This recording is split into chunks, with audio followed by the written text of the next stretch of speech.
Hi guys, hello बच्चे party. कैसे हो आप सब लोग? आई होप सभी बच्चे काफी अच्छे होंगे और सभी बच्चों की पढ़ाई लिखाई काफी अच्छी चल रही होगी। जैसा कि आप सब लोग को पता है कि यार आप लोगों के अब टर्म 1 तो मेरे हिसाब से खत्म हो गए होंगे, या कुछ बच्चों की थोड़े बहुत एक दो पेपर रह रहे होंगे। अब मुझे ऐसी फीलिंग आती है कि जब आप ऑलरेडी टर्म 1 कर चुके हैं, पेपर देकर आए हैं, तो अब हमें सीयूईटी के लिए ध्यान देना है। और जब सीयूईटी के लिए हमें ध्यान देना है बच्चे, तो उस केस में मुझे यह था कि चलो यार चैप्टर 1 से एमसीक्यूज की तरफ थोड़ा फोकस करते हैं और एमसीक्यूज की कोशिश करते हैं और एमसीक्यूज बनाने की कोशिश करते हैं। माय डियर स्टूडेंट्स, मैं विनोद कुमार बहल आप सभी बच्चों का हमारे इस चैनल में एक बार फिर से स्वागत करता हूं। और आज के इस वीडियो में हम लोग इलेक्ट्रिक चार्जेस एंड फील्ड से रिलेटेड कुछ 45 से 50 सवाल लगाने वाले हैं। और ये क्वेश्चंस इस तरीके से लाए गए हैं कि एनसीईआरटी की लाइन वाइज सीरीज, मतलब एनसीईआरटी से लाइन वाइज उठाए गए हैं।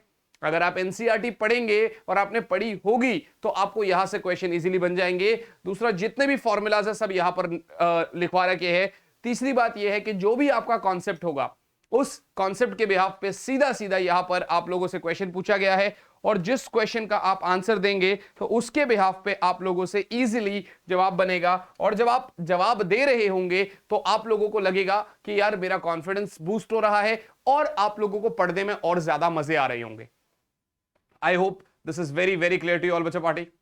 ठीक है जी, चलिए तो यार शुरुआत करेंगे हम लोगों का electric charge and fields. But उससे भी पहले मैं आप लोगों को बता दूं बच्चे, नीचे डिस्क्रिप्शन में लिंक दे रखा है हमारे प्लस बैचेस का। प्लस बैच मेरा स्टार्ट हो चुका है, फिलहाल अनलॉक चल रहा है, जिसपे सीधा सीधा आपको 25% ऑफ चल रहा है। तो आप कोई भी सब्सक्रिप्शन को ले सकते हैं बाय गेटिंग 25% ऑफ, और इसमें आप लोगों को कोई भी नुकसान नहीं है। तो जो चीज बाद में हमें करनी है, क्यों ना उस चीज को अभी से किया जाए और इसका फायदा उठाया जाए। राइट बच्चा पार्टी, चलिए तो यार स्टार्ट करते हैं अपना इलेक्ट्रिक चार्जेस एंड फील्ड के पहले सवाल से। देखिए बच्चों, क्वेश्चन जब मैं आपको यहां पर करवा रहा हूंगा तो मैं पहले आप लोगों को क्या करूंगा, यहां पर सबसे पहले मैं क्वेश्चन देता हूं, उसके बाद आप पहले देखिए, वीडियो को पॉज करिए, आपसे क्वेश्चन बनता है बहुत अच्छी बात है, नहीं बन रहा है तो मैं आपको करवाऊंगा क्वेश्चन का आंसर। इस तरीके से नहीं खेलेंगे कि भैया क्वेश्चन है ये इसका आंसर है क्वेश्चन, भाई प्रॉपर एक लॉजिकल रीजन होगा उसके पीछे। यदि आपका कॉन्सेप्ट क्लियर नहीं है तो वो कॉन्सेप्ट आपको बहुत अच्छे से क्लियर हो रहा होगा। शायद स्क्रीन थोड़ी सी ब्राइट दिख रही है मुझे, तो इसको थोड़ा सा हल्का फुल्का इसको वो कर देते हैं, ठीक है ना, ज्यादा तो नहीं बट हाँ हल्का फुल्का इसमें चेंजेस कर देते हैं, जिससे कि आपको बहुत ज्यादा वो ना दिखे स्क्रीन में। Just give me a moment guys. हाँ, आई गेस अभी मेरे हिसाब से स्क्रीन ठीक दिख रही है, अभी मेरे हिसाब से सब कुछ ठीक है ना। थोड़ा सा मेरा चेहरा काला सा हो गया, जस्ट अ सेकेंड बच्चों, ज्यादा दिक्कत नहीं करेंगे और यहां से हल्का सा इसमें चेंजेस कर देते हैं हम लोग। हाँ, अब मेरे हिसाब से ठीक है, अब मेरे हिसाब से बिल्कुल ठीक लग रहा है। हाँ, तो glass rod acquires charge by rubbing it with silk cloth. अगर मैं सिल्क क्लॉथ से ग्लास रॉड को जो है ना आपका रब कर रहा हूं, the charge on the glass rod is due to, भैया रबिंग हो रहा है, रबिंग मानी भैया एक दूसरे का ऑपोजिशन मिल रही है, ऐसे हाथ आप रब कर रहे हो तो फ्रिक्शन वाला कॉन्सेप्ट। तो जो यहां पर देखिए, जब ग्लास रॉड से सिल्क का कपड़ा आप रब कर रहे होते हैं तो आप उस केस में जो चार्जिंग होता है वो फ्रिक्शन की वजह से होता है। इंडक्शन क्या होता है, जब बॉडी को पास लेकर आते हैं, विदाउट टच बॉडी चार्ज लेती है, इसके ऊपर भी क्वेश्चन आएगा। कंडक्शन, जब आप बॉडी को टच में लेकर आते हैं तो चार्जेस शेयरिंग होती है, ठीक है ना। और रेडिएशन 11th का कॉन्सेप्ट है जो हीट में होता है, जिसमें जैसे आग से आपको गर्म फील होता है, that is known as radiation. तो यार आप यहां पर रबिंग कर रहे हैं, रबिंग बोले तो charges by friction, and I hope this is very very clear to you all. ये रहा पहला सवाल। दूसरा सवाल, ये पीडीएफ आपको जो हमारा टेलीग्राम चैनल डिस्क्रिप्शन में दे रखा है वहां पर मिल जाएगी। आप क्वेश्चन नोट करने की जरूरत नहीं है, बट हाँ कॉपी पेन उठाइए और आंसर करने की कोशिश करिए खुद से।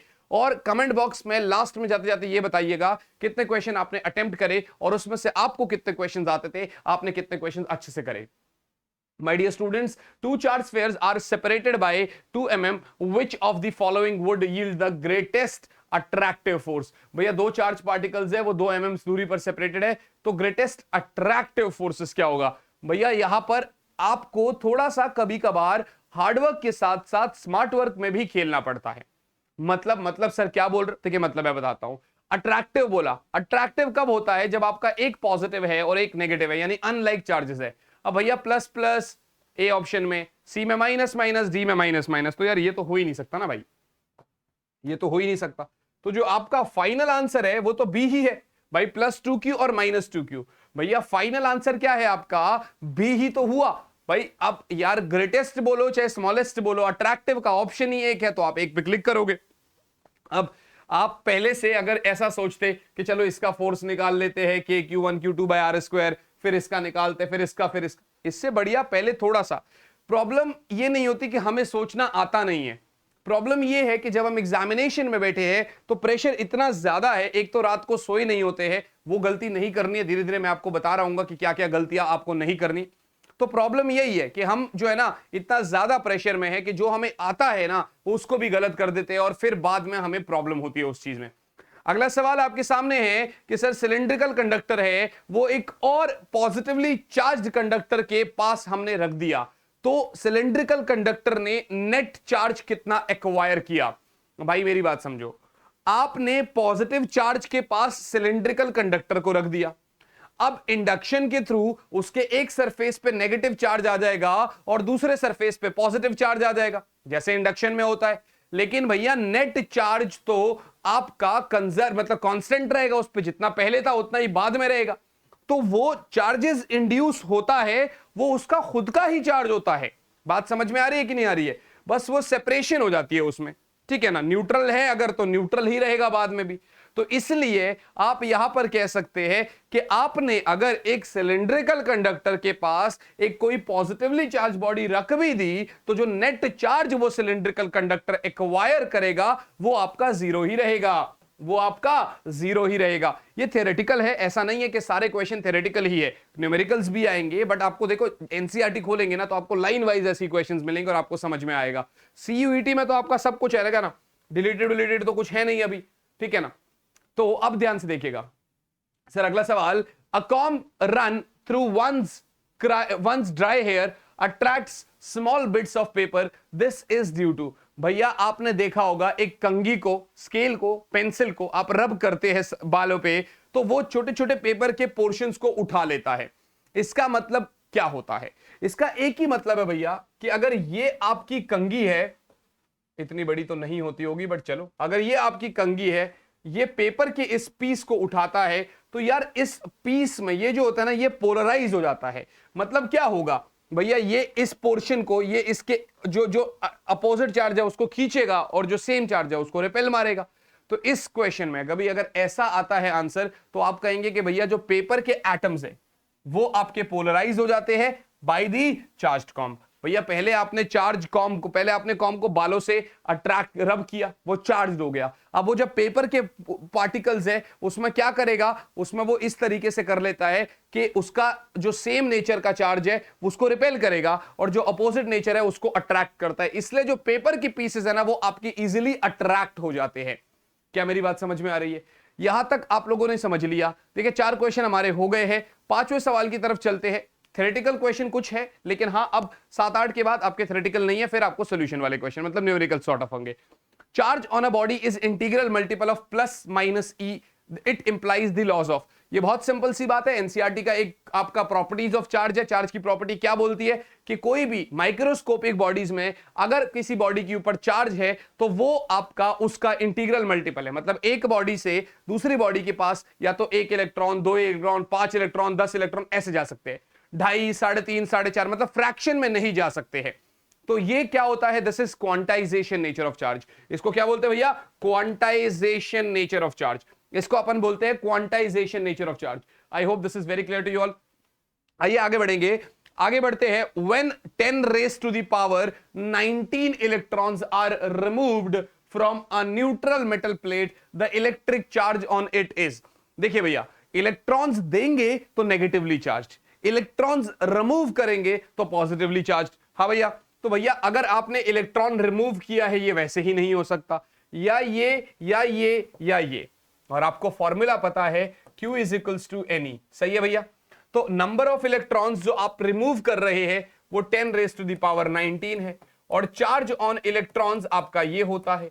तो इसका मतलब जब आपने 1.6 इंटू 10 की पावर -19 में से अगर आप ध्यान से देखेंगे नंबर ऑफ इलेक्ट्रॉन्स जो रिमूव्ड है वो 10 की पावर 19 है, तो इसके पास कितना चार्ज बच गया? इसके पास प्लस 1.6 कूलम का चार्ज बच गया। क्या मेरी बात समझ में आ गई? इसके पास कितना चार्ज बच गया बच्चे? प्लस 1.6 कूलम का चार्ज। मैंने फिर कहा इलेक्ट्रॉन आप देंगे तो नेगेटिवली चार्ज, इलेक्ट्रॉन्स आप हटाएंगे इसमें से तो आपका वो पॉजिटिवली चार्ज होगा। I hope this is very clear to you all. मैं आप सभी बच्चों से एक बात और कहता हूं, जब भी कोई भी क्लास करते हैं आप लोग, या कोई भी आपका इंपॉर्टेंट टास्क है जिसके लिए आपको ज्यादा देर तक बैठना है और डिस्ट्रैक्शन नहीं चाहिए, तो पानी की बोतल्स आपको अपने साथ रखनी है। ध्यान से देखिएगा, मैंने एक बोतल, ये मेरी खाली हो गई, ध्यान से देखिएगा, ये एक बोतल मेरी खाली हो गई जो कि करीब करीब 1.5 लीटर की है, राइट, 1.5 लीटर्स की। उसके बाद ये करीब करीब 1 लीटर्स की 2 बॉटल्स है जो कि इस क्लास के लिए मैं अभी लेकर आया हूं। मुझे पता है कि मैं डिस्ट्रैक्शन नहीं चाहता, डिहाइड्रेशन नहीं होना चाहिए, ठीक है ना, और उसके लिए आपको पानी की बोतल, जो भी आपका नेसेसरी इक्विपमेंट्स है, पेन, पेंसिल, और जब हम क्लास कर रहे हैं तो यार आप घर वालों को बोल दीजिए कि भैया मेरा ये क्लास का टाइम है, उस टाइम आपको कोई डिस्ट्रैक्शन नहीं होना चाहिए, सारे नोटिफिकेशंस बंद कर दीजिए, पानी का ग्लास आपके पास होना चाहिए, पानी का बॉटल और सारी नेसेसरी इक्विपमेंट्स। उसके बाद बस सिर्फ और सिर्फ गोल मतलब फोकस करके आप सिर्फ पढ़ाई करिए, देखिएगा क्या मजे आते हैं। तो वही चीज मैं आपको बता रहा हूं। पानी पीते हैं, फिर उसके बाद अगले सवाल पे चलते हैं।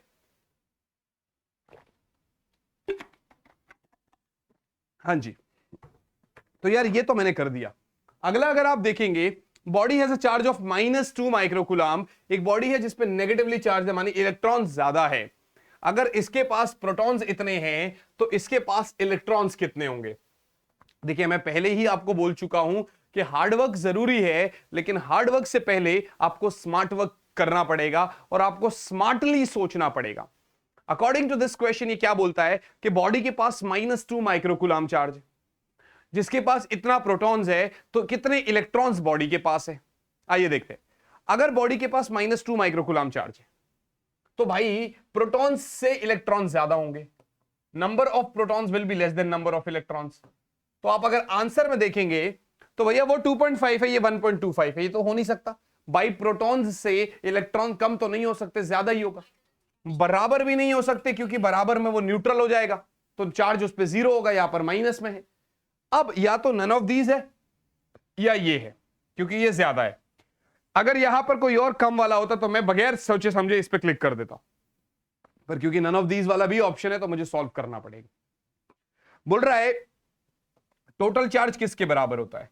Number of protons plus charge on proton. हाँ भाई ध्यान से देखना, प्लस में नंबर ऑफ इलेक्ट्रॉन्स और charge on electron.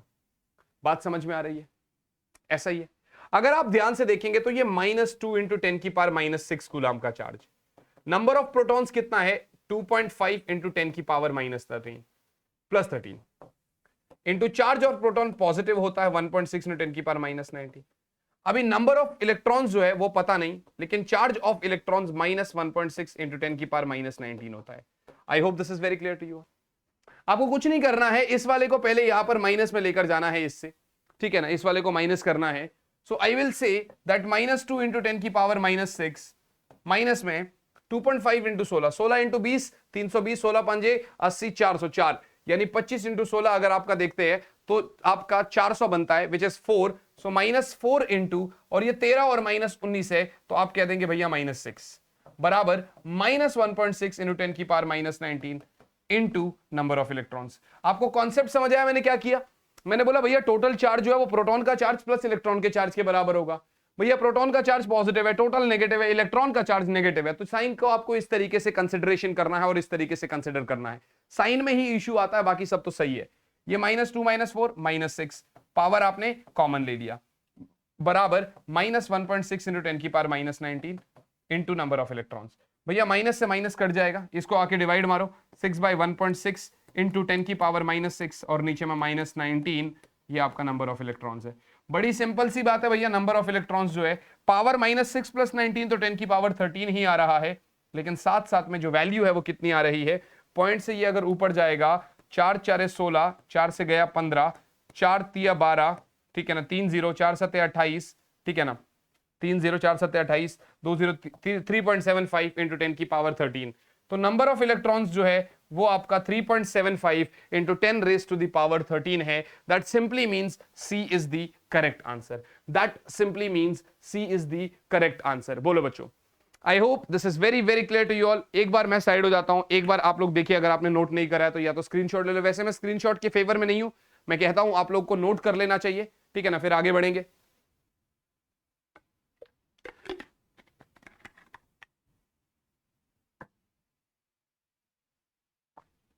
I hope so you guys have done it. ठीक है ना, ये आप लोगों ने कर लिया है. ठीक है ना बच्चे पार्टी. अब चलते हैं हमारे अगले सवाल की तरफ. क्वेश्चन देखिए, इन the process of charging the mass of negatively charged body. देखिए एक बॉडी है, न्यूट्रल है, उसके पास जितने इलेक्ट्रॉन्स है उतने ही प्रोटॉन्स है.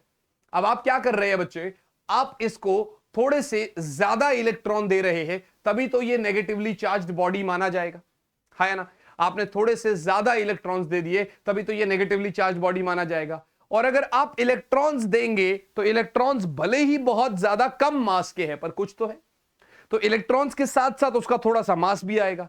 यदि मास आएगा तो इसका मतलब mass of the negatively charged body increases. भैया न्यूट्रल का कुछ m मास है, आपने कुछ इलेक्ट्रॉन्स दिए, मान लो 1000 इलेक्ट्रॉन्स दिए, तो अब m plus 1000 into mass of electron. भैया आपका m मास है न्यूट्रल में. जब न्यूट्रल की बात हो रही थी तो आपने कहा m मास है, मैंने कहा ठीक है. अब आपने फॉर एन एग्जांपल 1000 इलेक्ट्रॉन्स दिए, तो ये नेगेटिवली बना. तो ये 1000 इलेक्ट्रॉन के साथ अब जो नया मास बनेगा वो क्या बनेगा, m plus 1000 into mass of electron. तो चाहे भले ही बहुत कम मास आया, पर मास तो आया ना. तो उसने बोला इंक्रीज होगा, क्या होगा, मैंने कहा बिल्कुल इंक्रीज होगा. So in the process of charging the mass of negatively charged body increases. ठीक है बच्चे, ये वाली बात हो गई आपकी. I hope so. चलिए आगे बढ़ेंगे अगले सवाल पे. अगला सवाल क्या बोल रहा है, ओहो बीच में शायद कुछ क्वेश्चन गायब है, चलो कोई बात नहीं. 2 charges 3 into 10 raise to the power -5 coulomb and 5 into 10 raise to the power 4 coulomb are placed at a distance 10 centimetre from each other. The value of electrostatic force acting between them is. दो charges है, distance दे रखा है, force. Simple formula है, but यहां पर बच्चा कुछ गलती करता है. बहुत बेसिक सा है, बहुत बेसिक क्वेश्चन है, अच्छे क्वेश्चंस भी करेंगे, don't worry. So this is like k q1 q2 by r square. मैं इसको थोड़ा लेवल वाइज उठाना चाहता हूं. अच्छे क्वेश्चंस तो देखिए करने ही हैं, बट लेवल वाइज उठाएंगे तो ज्यादा बेटर है. आपको लगेगा कि यार मजे आ गए.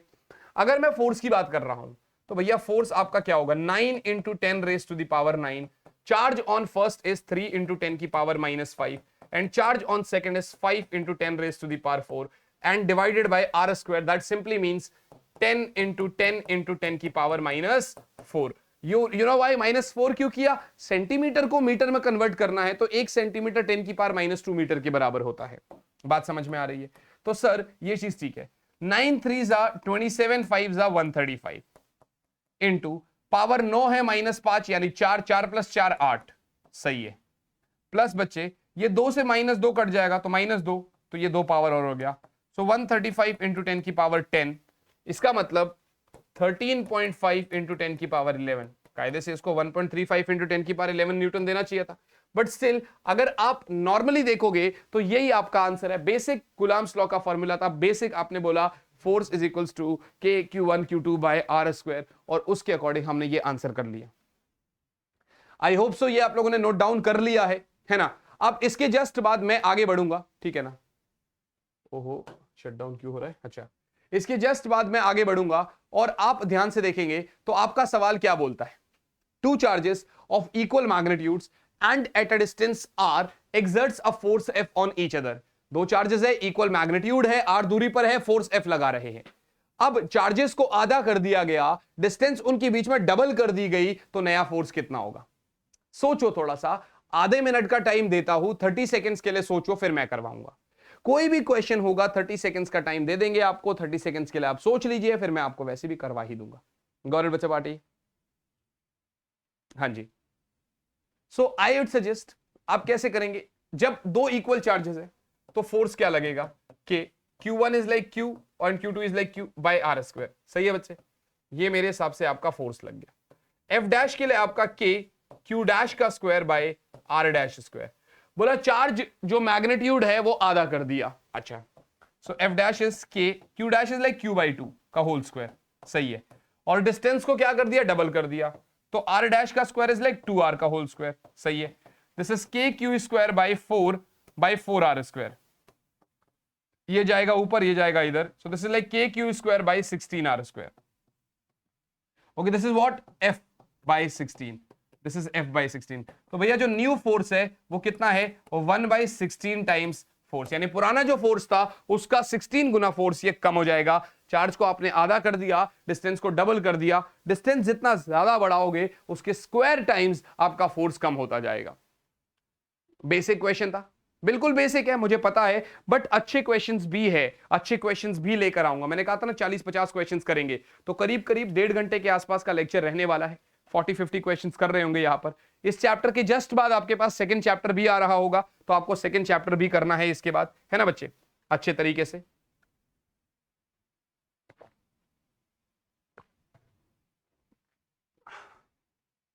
चले आगे बेटा। Okay, so now moving ahead, each of 2 point charges are doubled and their distance is halved. Force of interaction becomes n times where n is. जो पिछला क्वेश्चन किया सेम है, बस भाषा अलग है। क्या बोलता है, 2 पॉइंट चार्जेस है, दोनों को डबल कर दिया, डिस्टेंस को आधा कर दिया, अब इंटरैक्शन n टाइम्स बन गया। भाई देखो, पहले अगर f आपका k q square by r square है पहले के केस में, सही है ना बच्चे, ये पहले का केस है, तो अब वो कह रहा है कि भैया जो q डैश है वो आपका 2q बन गया, और जो r डैश है वो आपका r/2 बन गया, और जो f डैश है वो आपका n टाइम्स f हो गया। तो n क्या है, ये क्वेश्चन में आपको, कभी भी क्वेश्चन देखते हो पहले गिवन लिख लिया करो, कितना ही आसान क्वेश्चन क्यों ना हो। ओरली कभी कभार हम प्रेशर में गलती कर जाते हैं जिसकी वजह से हमें बाद में भुगतना पड़ता है, तो बाद में ना भुगतना पड़े इसलिए उससे पहले ही आप सुधर जाओ, उससे पहले ही सेट कर लो खुद को। सही है भैया, f dash is nf where n is what I don't know, ठीक है ना, सही है। तो आप क्या करोगे यहां पर, आप क्या करोगे यहां पर, आप कहोगे सर f डैश जो होगा that is k q dash का स्क्वायर बाय r डैश का, सॉरी हाँ ठीक है ना, k q dash square by r dash square. So f dash is like k 2q का whole square by r by 2 का whole square which is 4kq square by r square by 4, 4 is like this, so this is 16kq square by r square, ये आपका f dash है। so I would suggest f dash is 16f, मानी आपने कहा f dash is nf where n is 16, तो इसका मतलब नया फोर्स कुछ n टाइम्स बना, वो n टाइम क्या है भैया, 16 गुना। नया फोर्स कितना टाइम बना, 16 गुना बन गया। बोलो बच्चे, सही है यार, कहानी क्लियर है यहां तक की, I hope so this is very very clear to you all बच्चों, ठीक है जी। सर ये तो बहुत बेसिक है, हाँ पहला चैप्टर है ना यार, हमेशा देखिए शुरुआत हर कोई करता है, बीच में हम सब कुछ छोड़ देते, तो बीच में नहीं छोड़ेंगे यार, ठीक है ना, ये पहला चैप्टर है आपका, अभी हम बीच में आगे और भी चीजें कर रहे होंगे बहुत अच्छे तरीके से। देखिए, the minimum value of forces acting between 2 point charges placed 1 meter apart from one another is, minimum value का मतलब क्या है भाई, मिनिमम वैल्यू के लिए चार्ज शुड बी मिनिमम, और जो चार्ज एग्जिस्ट करते हैं ना उसके लिए this should be fundamental, fundamental particle. Fundamental particles क्या है, इलेक्ट्रॉन प्रोटॉन, है ना, तो इसका मतलब अगर आपका R1 हो गया, R तो 1 है, तो F क्या हो जाएगा, k q1 q2 बाई 1 का स्क्वायर। अब चार्ज तो इलेक्ट्रॉन का ही है, तो k e square by 1 which is k e square. Finally this is the final answer. तो मिनिमम जो फोर्स लगेगा जब दो चार्जेस आपका 1 मीटर की दूरी पर है, तो चार्जेस को कम से कम वाला उठा लो, यानी कि इलेक्ट्रॉन का charge which is k e square. Fundamental particles के उठाने पड़ेंगे ना आपको, है ना।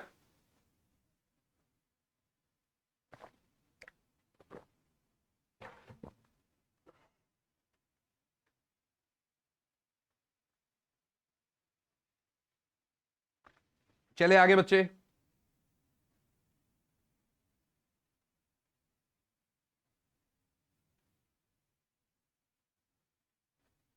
सो यस गाइस, आगे बढ़ सकते हैं हम लोग। अगला सवाल क्या बोलता है, A and B are two identical spherical charge bodies. प्यारा क्वेश्चन है ये, ठीक है ना, ये आपका कंडक्शन वाले के बिहाफ पर है, तो ये एनसीईआरटी का एक एग्जाम्पल भी है, बट इसको आपको पहले, मेरे को ये लगता है कि पहले 30 सेकेंड्स देता हूं आपको, please do it on your own. सोचो इसके बारे में, देखिए वीडियो पॉज करिए, 30 सेकंड में इसलिए दे रहा हूं कि आपको थोड़ा सा प्रिपेयर हो जाए। वीडियो पॉज करिए और इसको खुद से लगाने की कोशिश करिए। मैं 30 सेकंड से पहले ही करवाने के लिए उठ रहा हूं क्योंकि मेरा वीडियो प्रीमियर है, ठीक है ना। तो आपको वीडियो पॉज करना है, खुद से ट्राई करना है, खुद से लगाना है, फिर आगे बढ़ना है। ऐसे नहीं कि कुछ भी मतलब कैसे भी। Got it? So I will say, आपने बोला A and B are two identical spherical charged bodies. Identical बोले तो Q1 और Q2 बराबर है समथिंग Q के, which repel each other with force F, दोनों के दोनों एक दूसरे को फोर्स F के साथ रिपेल करते हैं। kept at finite distance, कुछ दूरी पर रखे गए हैं। Third, अनचार्ज sphere of the same size is brought in contact with sphere B। अच्छा, एक तीसरा अनचार्ज है, पहले उसको B के पास हमने कॉन्टैक्ट में लिया गया और उसको रिमूव कर दिया गया, फिर उसको A और B के बिल्कुल बीचों बीच रख दिया, तो C वाले के ऊपर कितना फोर्स होगा। क्वेश्चन इतना लंबा है कि समझने में थोड़ी दिक्कत हो रही है, बट स्टिल इजीली समझ में आ जाता है। कैसे, मैं आपको समझाता हूं। देखिए, 3 लाइनें यहां पर डिवाइड करता हूं क्योंकि 3 लाइनों में ये आपका डिवाइड होता है। पहली बात तो ये है कि भाई 2 चार्जेस है Q और कुछ R दूरी पर रखे गए हैं, तो इनके बीच में जो फोर्स लगता है वो KQ² या KQ1, ये QA है और ये QB है, बट बराबर है। सो KQA QB बाय R²। सही है बच्चे? दोनों चार्जेस आइडेंटिकल है तो बराबर है, बिल्कुल ठीक है। अब बोलता है कि सर इसको आप ऐसा भी लिख सकते हैं, अगर आपको इसी को लिखना तो इसको आप KQ² बाय R² भी लिख सकते हो। सही है सर, इसको आप KQ², क्योंकि आइडेंटिकल है ना इसलिए। बोल रहे हैं सर यहां तक हो गया मेरा, ठीक है ना। थर्ड अनचार्ज स्फीयर, मतलब एक तीसरा अनचार्ज स्फीयर उठाया, charge on C which is 0, उसके ऊपर चार्ज 0 है, सेम साइज का, उसको B वाले के कांटेक्ट में लाया गया। माने ये ऐसा किया गया, QC और QB दोनों को आपस में टच कर दिया गया। इस पे चार्ज Q है और इस पे चार्ज 0 है।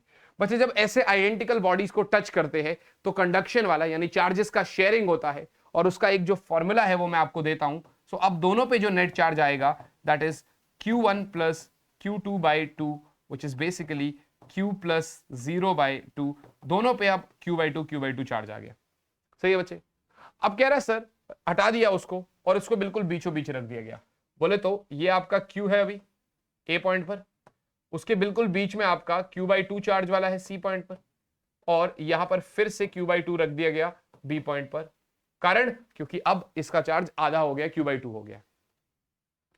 दूरी जो आप देख पा रहे हो तो ये आपका R/2 है, और ये भी क्योंकि बीचों बीच रखा गया तो ये भी R/2 है। और ये आपसे क्या बोल रहा है? बोल रहा है सर नेट बताइएगा। बोले सर नेट बताइए जो इस वाले C पर जो चार्ज रखा है इस पे कितना फोर्स लगेगा। सेम नेचर के चार्ज थे तो ये इधर को रिपेल करेगा F1 फोर्स के साथ, और ये वाला इधर को रिपेल करेगा F2 फोर्स के साथ, और नेट जो होगा वो आपका आ जाएगा। पहले आप F1 निकाल लीजिए, कितना निकलेगा? KQ इंटू इसका वाला Q/2 बाय में R/2 का होल स्क्वायर, और I can say KQ²/2 bye में R²/4, ये इधर जाएगा। सो दिस इज समथिंग KQ²/8R², या आप नॉर्मली लिख सकते हो। कुछ गड़बड़ तो नहीं करी ना मैंने?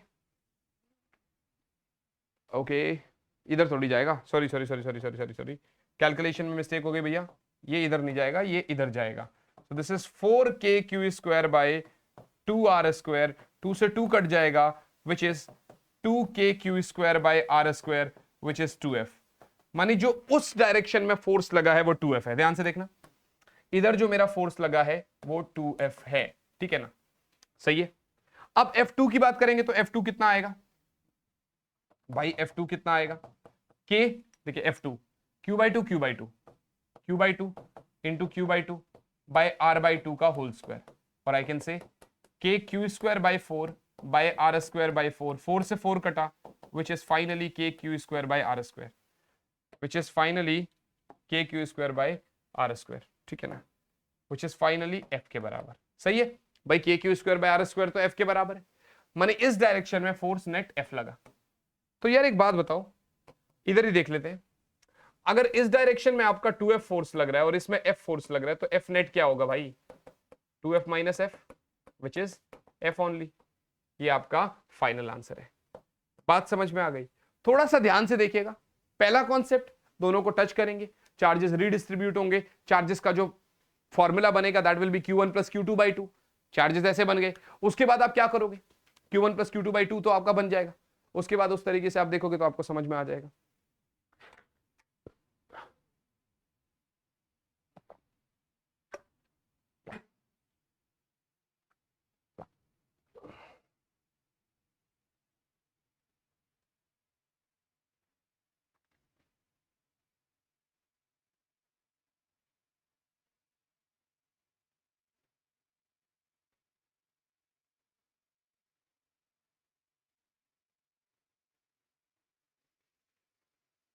चले आगे। ओके, सो मूविंग अहेड बच्चों, 4 charges are arranged at the corners of a square A B C D. 4 charges को मैंने स्क्वायर के कॉर्नर्स पे अरेंज कर दिया as shown in the figure. The force on the charge kept at the centre O. यहां पर जो चार्ज रखा हुआ है उसके ऊपर कितना फोर्स लगेगा? यहां पर जो चार्ज रखा हुआ है ओ वाला, इसके ऊपर कितना फोर्स लगेगा? Force on the charge kept at the centre O, उस पर कितना चार्ज लगेगा, कितना फोर्स लगेगा? यार एक बात बताओ, प्लस क्यू वाला इसको रिपेल करेगा और ये प्लस क्यू इसको रिपेल करेगा। भैया एफ फोर्स कैंसिल आउट हो गए। ये माइनस क्यू अपनी तरफ खींचेगा और ये प्लस 2 क्यू अपनी तरफ खींचेगा। अगर ये प्लस क्यू होता तो देखिए, इफ समझिएगा बात को, if charge at O is positive then F net is towards OD, and if charge is negative, अगर नेगेटिव होगा तो क्या होगा? ये अपनी तरफ खींचेगा, ये रिपेल मार देगा। then F net is towards OB, है ना? सही कह रहा हूं? अगर पॉजिटिव होगा तो ये अपनी तरफ खींच लेगा फाइनल, नेगेटिव होगा तो वो अपनी तरफ खींच लेगा। तो नेट चार्ज आपका कायदे से या ओडी की तरफ या ओबी की तरफ। देखिए अब आंसर देखिएगा, पहले क्वेश्चन को समझा करो फिर आंसर की तरफ जाया करो। आंसर पहले ही देख लेते हो तो जो गलत होगा वो भी आपके दिमाग में पहले ही आ जाएगा कि अच्छा ये है। और अक्सर कुछ बच्चे तो 0 ही लिख देते हैं सीधा, देखते अच्छा ओके ओके ओके ओके, इसने कैंसिल कर दिया, इसने कैंसिल कर दिया। प्रेशर है ना भाई, प्रेशर है। तो प्रेशर में हम, आपको अभी लग रहा होगा ये क्या फुद्दू गलती बता रहे हो आप सर, +2q -2q साफ साफ दिख रहा है अपनी तरफ खींचेगा। भाई अभी दिख रहा है, लेकिन जब आप एग्जाम में करते हो ना ये चीज, तो मैं सच बता रहा हूं आप ये गलती करते हो और ये फैक्ट है, ये वाकई में आप ऐसी गलती करते हो एग्जाम में। तो ये गलती नहीं करनी है हमें। समझ में आ रहा है कि नहीं आ रहा है? ये गलती नहीं करनी है। तो इसका मतलब ये आपको लगेगा along the diagonal B D, along the diagonal B D. आई बात समझ? Along the diagonal B D. I hope so this is very clear बच्चे। गॉट इट बच्चा वाटी? अगला सवाल आपके सामने अब कह रहा है चार्ज पार्टिकल, 4 पार्टिकल्स हैं, अल्फा बीटा और पी पॉजिटिव और ये अल्फा। जरा ध्यान से देखिएगा, मैं आपको चार्जेस के बारे में बताता हूं। ये अल्फा है, ये बीटा नेगेटिव है, ये पी पॉजिटिव है and this is again alpha. तो आपको चार्जेस के बारे में तो यहां से पता चल गया, alpha beta negative P positive alpha. बोल रहा है sir in which direction will the electron move. अगर इलेक्ट्रॉन है तो वो किस डायरेक्शन में मूव करेगा? ठीक है ना? इलेक्ट्रॉन आपका सेंटर पे रखा हुआ है, बताइए इलेक्ट्रॉन किस डायरेक्शन में मूव करेगा? सेम जो आपने पिछला क्वेश्चन किया वही है। क्या होगा यहां पर? बट ऑब्वियस सी बात है यार, बट ऑब्वियस सी बात है, अगर आप ध्यान से देखोगे ये पॉजिटिव, ये अल्फा इस इलेक्ट्रॉन को अपनी तरफ खींचेगा और ये वाला अल्फा अपनी तरफ खींचेगा, फोर्स सेम रहेगा, तो ये दोनों तो आपस में कैंसिल आउट कर देंगे। सही कह रहा हूं? हाँ सर। ये वाला पॉजिटिव इसको अपनी तरफ खींचेगा और नेगेटिव रिपेल भी करेगा, तो इधर आपका एफ नेट लगेगा which is OD, which is OD माने टुवर्ड्स डी, यानी it will move towards D. ये कहां की तरफ को मूव करेगा बच्चा? ये आपका डी की तरफ को मूव करेगा। सो electrons will move towards D. देख लो एक बारी मैं क्या बोल रहा हूं भाई, अल्फा अल्फा कैंसिल आउट कर गए, पॉजिटिव ने अपनी तरफ खींचा, नेगेटिव ने उसको पॉजिटिव की तरफ धकेल दिया, तो वो कहां जाएगा? वो आपका डी की तरफ ही तो जाएगा, वो आपका कहां जाएगा? डी की तरफ ही तो जाएगा ना बच्चे। क्लियर है भैया? 17वां सवाल आपका क्लियर है? अगर मेरा पेस देखोगे तो मैं कुछ इस तरीके से चल रहा हूं कि मैं एक क्वेश्चन को 2 मिनट के आसपास में करवा रहा हूं, तो आपका इजीली यहां से एक क्वेश्चन 2 मिनट के आसपास हो पा रहा होगा। 18th क्वेश्चन में क्या बोलता है? 4 चार्जेस है, small Q capital Q small Q. इसमें फिर मैं आपको थोड़ा सा बोल्ड कर देता हूं, मेरे स्क्रीन में अगर नहीं दिख रहा है तो आपकी स्क्रीन में भी दिक्कत करेगा। ये कुछ इस तरीके से, और ये ए दूरी है, ठीक है ना, और ये आपका डायगोनल है। बोला सर आपको capital Q by small Q का रेशियो बताना है अगर इस पे चाहे इस पे नेट फोर्स 0 है, मतलब net force on this capital charge capital Q is 0, तो आपको ratio of capital Q by small Q बताना है। प्लीज आप इसको नोट डाउन करिए, प्लीज आप इसको करिए। मैं बिल्कुल 15 से 20 सेकंड में आपके पास आता हूं, बिल्कुल 15 से 20 सेकंड में।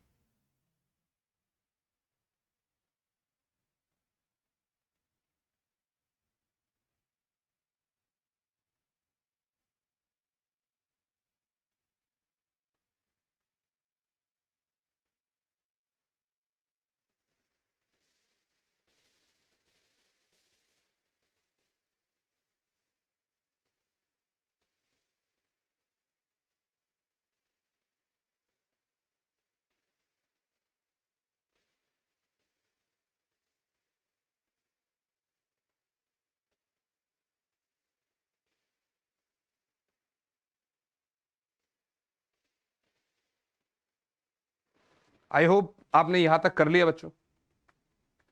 ध्यान से देखो भाई कैसे करेंगे। मैं इसी फिगर को अगले पेज पे ड्रॉ करता हूं, small Q capital capital small Q. देखिए कैसे करते हैं भाई, small Q capital Q small Q. So I will से दिस, बनाइए इसको ऐसे, small Q capital Q small Q capital, और ए दूरी है। बोल रहा है सर क्यू बाई क्यू बताइए if F net on Q is 0, यानी कैपिटल। अब इस कैपिटल क्यू में आपकी मर्जी, किसी को भी उठा लो, ऊपर वाले को चाहे नीचे वाले को, ऊपर वाले को ही उठा लेते हैं, ज्यादा बेटर है। सबसे पहला जो स्टेप होता है ना, वो सेम चार्ज देखो भाई क्यू के साथ। अभी देखो साइन कहीं पर नहीं दे रखे, बट ये तो पता है ना कि क्यू और क्यू का सेम साइन होगा और सेम रिपेल मारेगा। कैपिटल क्यू और कैपिटल क्यू का सेम साइन होगा और सेम तो रिपेल मारेगा। तो इसका मतलब भैया ये इसको इधर को रिपेल मारेगा और ये आपका आएगा F1। तो F1 कितना आएगा, अगर ये A दूरी है ये E दूरी है, तो उसी तरीके से बच्चे ये पाइथागोरस से A√2 हो जाएगा। पाइथागोरस थ्योरम से A√2 हो जाएगा, under root of A square plus A square which is root of 2A square. ये बाहर आ जाएगा तो A√2। सो F1 कितना निकलेगा, K capital Q bye A√2 का होल स्क्वायर। सही है बच्चे, which is K capital Q square by 2A square. सही है बच्चे, ये आपका F1 है। सही है, कोई दिक्कत नहीं। अभी यार एक बात बताओ, मुझे अगर F2 को नेगेटिव बताना है, मतलब मुझे अगर इसके ऊपर नेट चार्ज 0 करना है, तो कम से कम इस डायरेक्शन में एक फोर्स लगाना पड़ेगा जो कि बेसिकली F1 के बराबर होगा। मैं उसको रिजल्टेंट समथिंग कुछ भी मान लेता हूं, है ना। मुझे पीछे की तरफ को देखिए, अगर आगे की तरफ को 10 न्यूटन लग रहा है तो पीछे 10 लगना चाहिए, तभी तो नेट 0 होगा। और उसके लिए बच्चे मुझे ऐसा अज्यूम करना पड़ेगा कि भैया ये वाला इसको अपनी तरफ खींचेगा और ये वाला इसको अपनी तरफ खींचेगा। इसका मतलब नेचर आपका नेगेटिव है। इसका मतलब आपका वैसे, अगर देखो ध्यान से देखोगे तो डायरेक्ट स्मार्टली आप इस पे आंसर पे क्लिक कर सकते हैं, -2√2 पे स्मार्ट वर्क पे आप ऐसा क्लिक कर सकते हैं, बट स्टिल आपको कॉन्सेप्ट पता होना चाहिए कि ये क्वेश्चन होगा कैसे, किस तरीके से आप करवाओगे सर, ये मैं आपको करवाता। स्मार्टली आपने देख लिया, आइए देखते हैं कैपिटल Q बाय Q का रेशियो। तो सर इस वाले ने अपनी तरफ खींचा, इसको F2 मान रहा हूं और मैं इसको F3 मान रहा हूं। सर पहले आप F2 निकाल ले चाहे F3 निकाल ले, मैग्नीट्यूड बराबर है दोनों का, विच इज लाइक कुछ F मान लेते हैं इनको, ठीक है ना, which is like K capital Q small q, magnitude देखिए, बाय A स्क्वायर। सही है बच्चे, इधर भी इतना, बट इनका एक रिजल्टेंट फोर्स है, तो F रिजल्टेंट क्या रहेगा, दोनों के बीच में 90 डिग्री है, तो फॉर्मूला लगता है ना रिजल्टेंट वेक्टर वाला, F1 स्क्वायर मतलब F2 square plus F3 square plus 2F2 F3 cos 90। Sir cos 90 वाला वैसे भी 0 हो गया, तो F रिजल्टेंट जो निकल रहा है that is root of F square plus F square, क्योंकि समथिंग F माना है मैंने इसको, which is F√2, which is again F√2, which simply means KQ by A square into √2। I hope this is very clear to you all। सही है बच्चे। अब आप यार एक बात बताओ, आपने कहा था for F net on charge Q to be 0, अगर मुझे चार्ज Q वाले पे F net 0 करना है तो आपका F रिजल्टेंट को F1 के बराबर करना जरूरी है। F1 है आपका KQ square by 2A square, और जो मेरा F रिजल्टेंट है that is K capital Q small q √2 by A square. ये A स्क्वायर से A स्क्वायर कट जाएगा, कैपिटल Q से कैपिटल Q, K से K कट जाएगा, so Q √2 is equals to Q by 2। आपको तो capital Q by small q चाहिए था। इसका मतलब बच्चे अगर फर्दर देखोगे तो capital Q by small q is equals to 2√2। 2√2 is the correct answer, but आपने कहा कि भैया ये रिपेल करेगा, और ये रिपेल तभी कर सकता है जब उसके अपोजिट नेचर का होगा, तो इसका मतलब यहां पे आपने माइनस साइन लगा दिया। इसका मतलब capital Q by small q पे आपने माइनस साइन लगा दिया। I hope this is very very clear to you all. Capital Q by small q is -2√2। बोलिए भैया, स्मार्टली भी आप खेल गए और आपको कॉन्सेप्ट भी समझ में आ गया इस तरीके के क्वेश्चन। देखिए बच्चा, आपको एमसीक्यूज में मैं आपको एमसीक्यूज देता, 10-10 सेकंड में आपके आंसर हो जाते, 100 सवाल करा देता है, आई बी लाइक ओ वाओ मजे आ गए। आप लोग कहते हैं चलो 100 सवाल कर लिए, बट यार एक क्वेश्चन करो, उसको 5-8 मिनट दे दो, उसका पूरा कॉन्सेप्ट क्लियर करो, ताकि ऐसा क्वेश्चन कभी भी आ जाए फ्यूचर में तो आपको पता होना चाहिए कि भाई इसको कैसे अप्रोच करना है, इसको सोचना कैसे है, इसको लगाना कैसे है, और वो आप इजीली उसको बना सको। प्लीज नोट डाउन करिए, आगे बढ़ेंगे अगले सवाल की तरफ।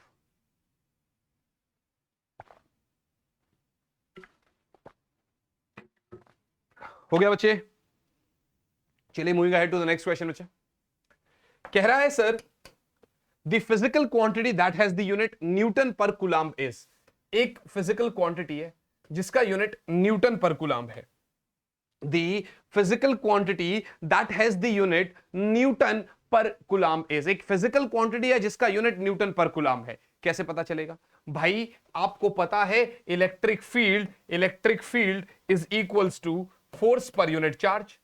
Electric field is equals to force per unit charge which is newton per coulomb. तो यार बहुत सिंपल सी बात है। इलेक्ट्रिक, मैंने क्या कहा था, कॉन्सेप्चुअल भी होंगे, एक आध ऐसा क्वेश्चन भी होगा जो आपसे 1 सेकंड में लग जाएगा, 1 मिनट के आसपास आप कर दोगे उसको, और कुछ ऐसे भी क्वेश्चन होंगे जो सीधा सीधा हमसे 5 मिनट का समय ले लेगा। ठीक है ना? करीब 1.5 से 1.25 मैक्सिमम 2 घंटे जाएगा ये लेक्चर। बट मेरी उम्मीद ऐसा कहते हैं कि आगे कुछ क्वेश्चन थ्योरेटिकल है तो 1.5 या 2 मतलब 1.5-1.25 घंटे में ये खत्म हो जाना चाहिए, है ना बच्चों? थोड़ा एसी स्लो कर देते हैं। जैकेट घर पे रह गया। अब एसी के साथ क्या रहता है कि अगर थोड़ा तेज हो गया, मतलब टेम्परेचर लो हो गया तो ठंड लगने लग जाती है, हाई हो गया तो फिर गर्मी लगने लग जाती है। सिस्टम को भी देखना है। और एप्पल के साथ ना एक बहुत गंदी बात है, और वो ये है कि यार अगर हल्की सी भी हीट हो गई ना, मतलब एसी नहीं चल रहा ना, तो आपका सिस्टम सीधा हैंग है, वो काम नहीं करेगा। और चिल्ड एनवायरनमेंट में है ना, तो ये आपको किसी हालात में ऐसा नहीं बोल सकता कि भाई मैं काम नहीं करूंगा। आप इससे, मतलब मैं लिटरली बता रहा हूं, मैंने लगातार इससे 5 महीने काम करा है विदाउट एनी शटडाउन। मैंने इसको कभी शटडाउन नहीं करा, मैंने इसको कभी बंद नहीं करा, कभी रीस्टार्ट नहीं करा। लिटरली 5 महीने तक इसने काम किया बगैर बंद करे, और लगातार 24 घंटे काम चल रहा था इस पे, और ये इजीली काम कर पा रहा था। सिर्फ इसको एक ऐसा चाहिए, तो इसलिए थोड़ा सा देखना पड़ता है। एक क्लास के पीछे ना यार काफी मेहनत लगती है, क्योंकि क्लास के लिए आपको पीपीटी भी बनानी पड़ती है, और ऐसा नहीं होता कि आए और बस रिकॉर्ड कर दिया। कभी कभार ऐसा हो जाता है कि रिकॉर्डिंग जो है वो बंद रह जाती है और बाद में लगता है ओ शिट यार ये तो हो गया काम।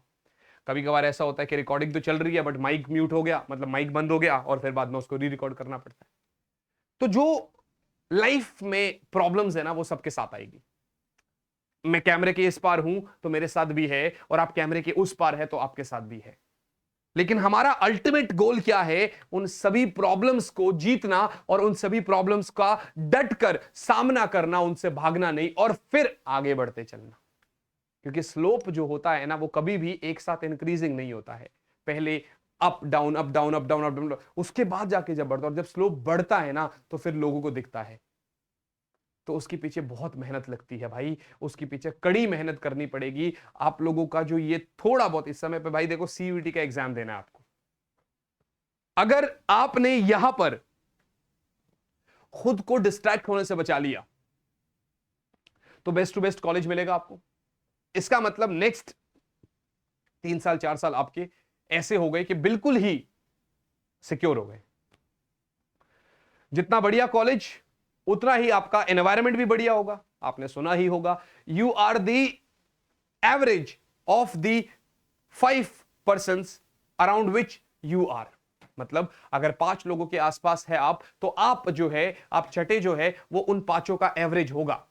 मतलब अगर आप 5 ऐसे लोगों के आसपास है जो एक दूसरे की चुगलियां करते हैं, तो आप भी चुगली कर रहे होंगे। अगर 5 ऐसे लोगों के आसपास है जो सिर्फ पढ़ाई कर रहे हैं हर टाइम, तो आपका भी मन करेगा पढ़ने का। अगर आप 5 ऐसे लोगों के आसपास है जो बिजनेस करते हैं, पैसा कमाते हैं, तो आपका भी मन करेगा। तो इसलिए डिस्ट्रैक्शन से बचने का एक बढ़िया तरीका है, खुद के दोस्त ऐसे बनाओ जो वो काम कर रहे हैं जो आप करना चाहते हो। तो जब वो ऑलरेडी वो काम कर रहे हैं विदाउट डिस्ट्रैक्शन जो आप करना चाहते हो, आप उनको देखेंगे तो आपको भी मजे आएंगे। आपको लगेगा यार मुझे भी करना चाहिए, वो कर रहा है तो मुझे भी करना चाहिए। तो इसलिए और बिल्कुल फोकस्ड होकर अपने गोल की तरफ चलिए, और बिल्कुल अच्छे से आप पढ़ाई करवाइए।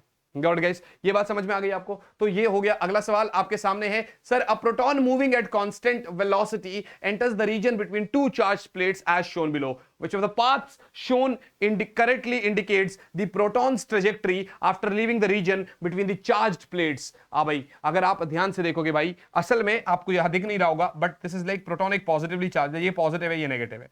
जब ये जा रहा है तो ये आपका मुड़ रहा है, बट ऑब्वियस सी बात है कि यार ये न्यूट्रल जा नहीं पाएगा, ऊपर नीचे जाएगा नहीं, क्योंकि प्रोटॉन पॉजिटिव पॉजिटिव की तरफ तो नहीं जाएगा। तो ऑप्शन में या डी या ई, आप देखोगे ऑप्शन में सिर्फ डी है, तो भैया डी पे क्लिक कर दो। कायदे से आपका अगर देखते तो मतलब ई की तरफ जाता वैसे वो, बट यहां पर आपका ई है ही नहीं ऑप्शन में, तो आप डी पे क्लिक कर सकते हैं। मतलब प्रोटॉन देखिए सीधा निकलेगा नहीं न्यूट्रल, कहीं ना कहीं डिफ्लेक्शन होगी, जब डिफ्लेक्शन होगी तो पॉजिटिव की तो नेगेटिव की तरफ होती है, तो इसका मतलब D is the correct answer. ऊपर वाले सारे गलत हो गए, है ना बच्चों? सही है बेटा?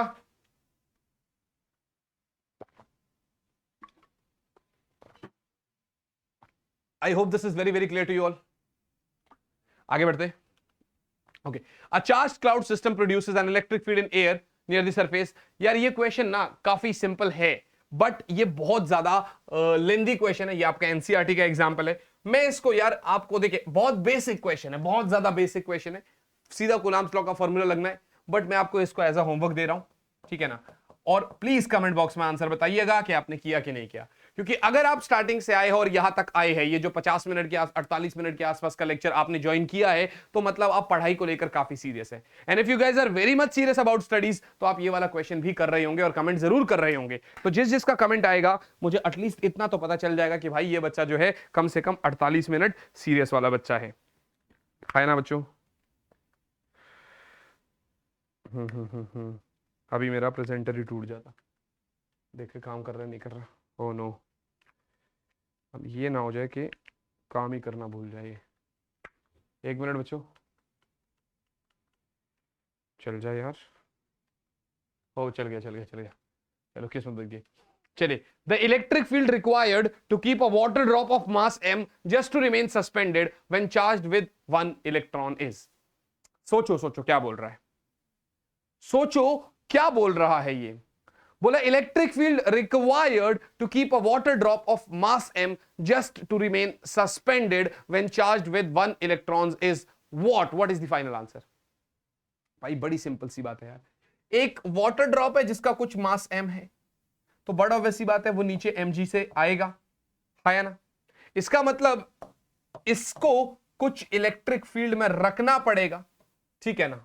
कुछ इलेक्ट्रिक फील्ड में रखना पड़ेगा ताकि ये उसको ऊपर की तरफ को धकेल सके, है ना?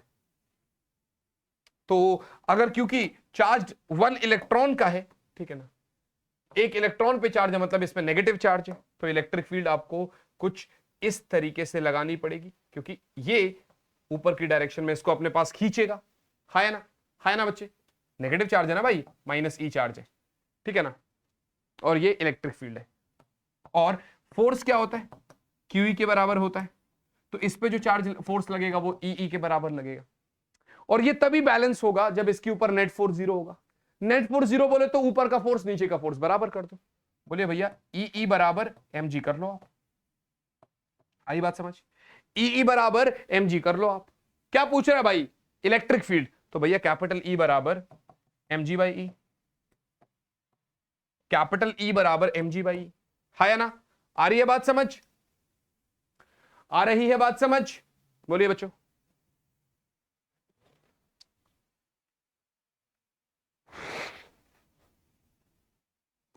Got it, guys?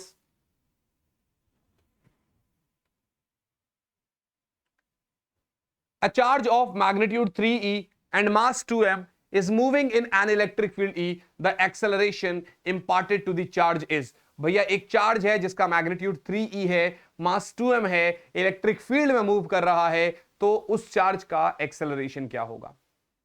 I will suggest 30 seconds दिए आपको, प्लीज एक बार देखिए, नोट डाउन करिए, हुआ तो ठीक, नहीं हुआ तो फिर मैं कराता हूं आपको। एक चार्ज है जिसका मैग्नीट्यूड 3 है, मास 2m है, इलेक्ट्रिक फील्ड में मूव कर रहा है, acceleration imparted to the charge is what? Acceleration imparted to the charge is what? देखिए बच्चा, बहुत सिंपल सी बात है यार, अगर किसी चार्ज का मैग्नीट्यूड 3 है तो इसका मतलब उसके ऊपर फोर्स क्या लगेगा? क्यू ई होता है, दैट सिंपली मीन्स जो फोर्स लगेगा वो 3E इंटू ई लगेगा। सही है बच्चे, एक तो ये फोर्स हो गया। और ऑल्सो F बराबर मास इंटू एक्सेलरेशन होता है, विच सिंपली मीन्स यहां पर मास 2m है और एक्सेलरेशन कुछ a होगा, ये भी फोर्स के बराबर है। तो सर F मतलब आपका ये फर्स्ट है और ये सेकंड है, तो from first and second compare करेंगे, इक्वेट मारेंगे दोनों को, तो 2ma आपका 3ee के बराबर हो जाएगा। So acceleration important to the charge is 3ee by 2m, 3ee by 2m, ये रहा आपका बी ऑप्शन। आई बात समझ, आई बात समझ।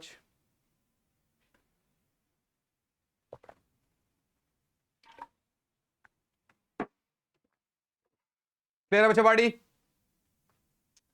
क्लियर है बच्चों? I hope this is very very clear to you all. मेरे हिसाब से तो ये क्लियर है आप लोगों को, बाकी बताइए, जैसा भी हो आप, जैसे आप बताएंगे उस तरीके से खेलेंगे।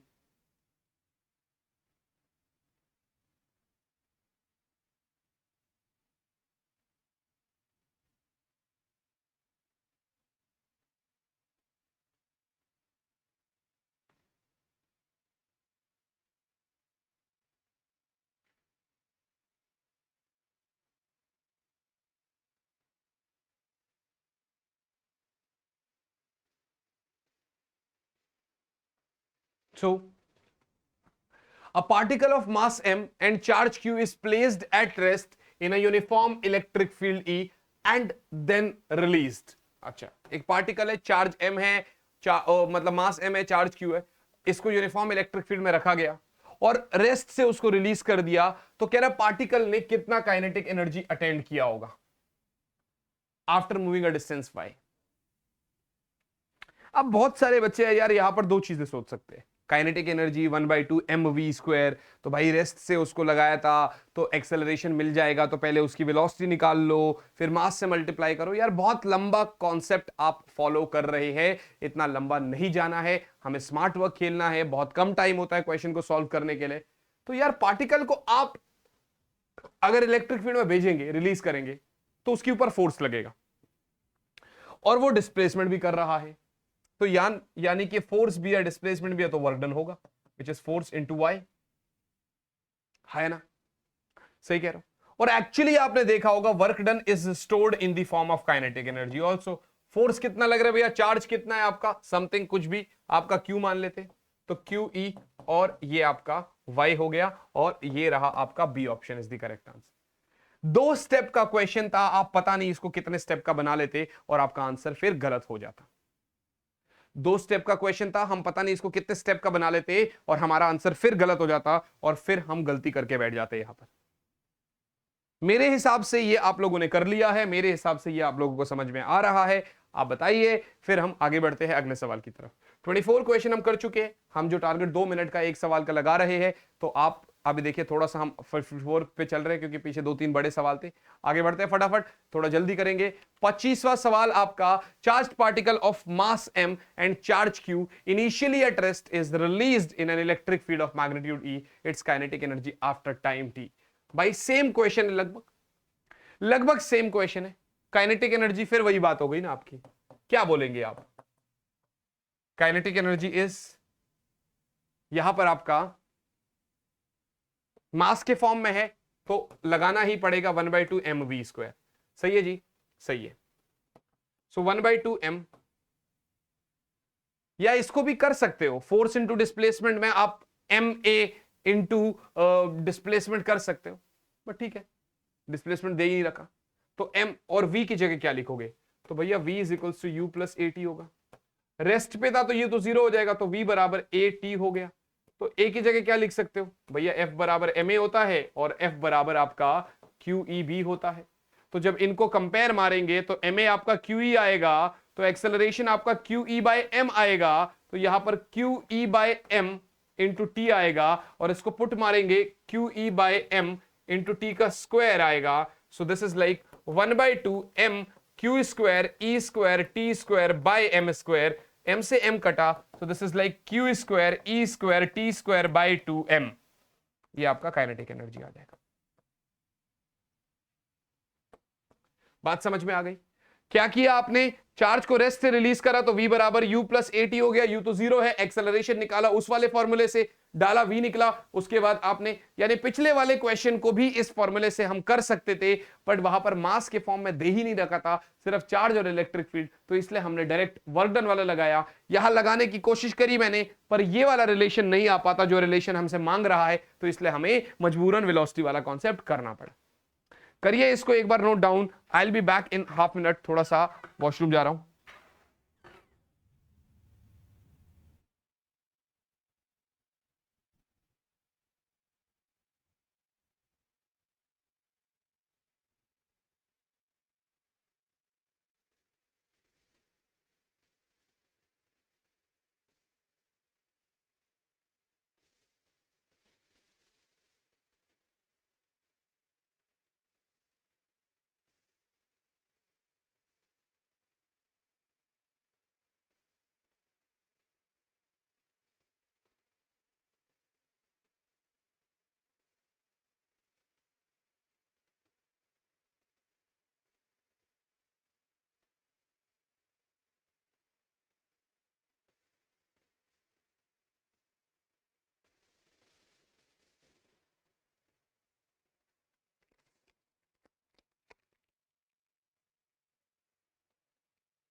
Yes with the body, so we are done with this, है ना?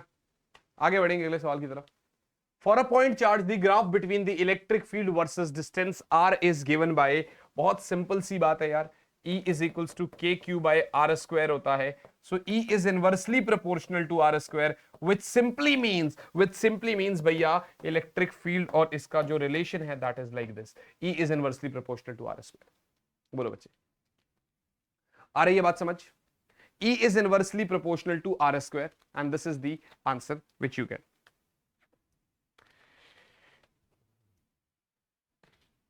अच्छे तरीके से पढ़ते पढ़ते कभी कभार चीट भी चलता है, जैसे कि मैं अभी थोड़ा सा चीट कर रहा हूं, एक चॉकलेट का ये खा रहा हूं एक पीस,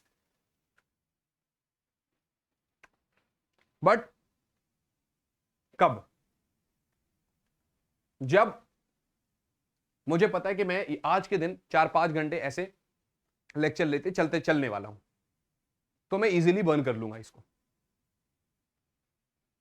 तो उसी तरीके से अगर आप 15-20 दिन तक लगातार बहुत अच्छे से पढ़ाई कर रहे हैं, तो एक आध दिन 2-3 घंटे का रेस्ट चलता है, पर अगर आप सोचे कि रोज वो रेस्ट ही बनता रहे, तो फिर यार इसका मतलब कुछ दिक्कत है और उसको सेट करने की जरूरत है। एक 90 डेज का चैलेंज साल खत्म होने से पहले 3 अक्टूबर से हम स्टार्ट कर रहे होंगे। इसके लिए एक वीडियो मैं आपकी रिलीज करूंगा और उस वीडियो में आप देख पा रहे होंगे कि आपको क्या क्या करना है, मैंने क्या क्या करना है, किस तरीके से हम उसको कवर कर पा रहे होंगे, किस तरीके से हम उस चैलेंज को कंटिन्यू करेंगे। And you guys will be feeling कि यार आपको बिल्कुल ही मजे आ जाएंगे, आपको एक अलग लेवल का ट्रांसफॉर्मेशन होगा। एक चैलेंज हमने 1 जुलाई को लिया था, पूरा नहीं कंप्लीट कर पाए, बट स्टिल वो जो चैलेंज हमने कंप्लीट किया था, यू वोंट बिलीव, उस चैलेंज के बाद मेरी बॉडी में काफी सारे चेंजेस आए, मेरे अंदर काफी सारे चेंजेस आए, मैं ज्यादा डिसिप्लिन हुआ, पूरा डिसिप्लिन नहीं हुआ बट मैं पहले से ज्यादा डिसिप्लिन हुआ, पहले से ज्यादा अच्छा सोचने लगा। और ये वाला चैलेंज दोबारा लेंगे, पता नहीं कब तक फॉलो करेंगे, बट जितना फॉलो करेंगे उतना तो बिल्कुल दिलो जान से फॉलो करेंगे। तो मैं फॉलो करूंगा, आप भी फॉलो करेंगे और आपको पूरी डिटेल इसके बारे में मिल जाएगी अगले वीडियो में। अगले सवाल की तरफ चलेंगे। अगला सवाल क्या कह रहा है कि सर दो चार्जेस है, 5 माइक्रोकुलाम और 10 माइक्रोकुलाम 20 सेंटीमीटर पर रखे हैं, तो एक मिड पॉइंट पर जो है इलेक्ट्रिक फील्ड कितना होगा? दोनों चार्जेस के मिड पॉइंट पर इलेक्ट्रिक फील्ड कितना होगा? आप पॉज करिए, करिए, देखिए आंसर मैच कर रहा है कि नहीं कर रहा। सर एक 5 माइक्रोकुलाम है और एक 10 माइक्रोकुलाम है, और कह रहा है सर 20 सेंटीमीटर की दूरी पर रखें।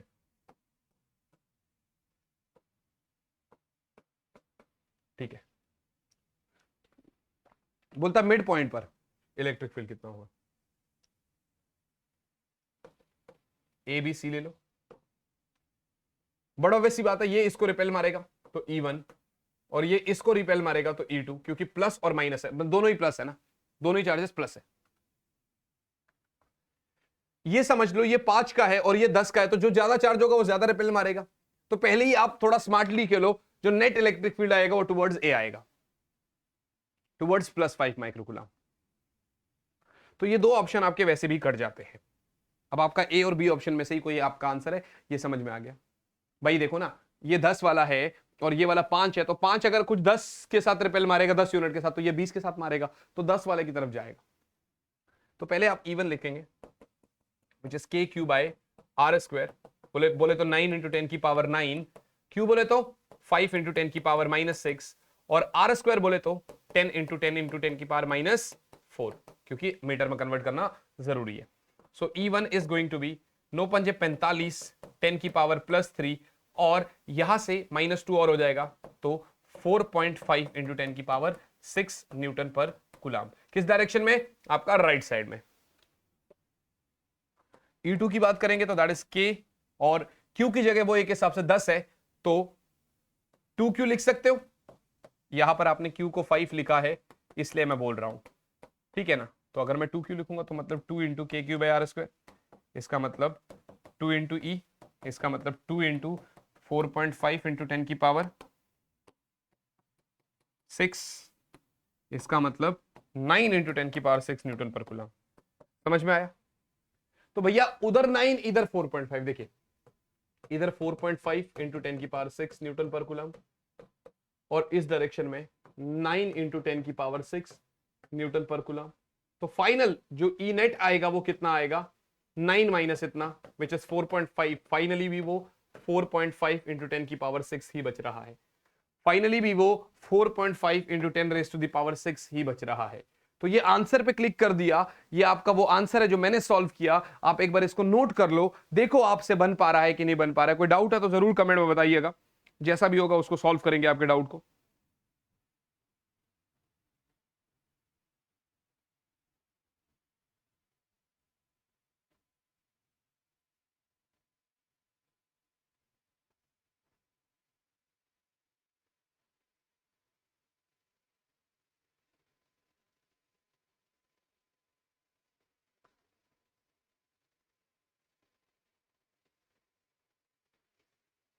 क्या मेरी बात समझ में आ रही है आप लोग को? आगे बढ़ते।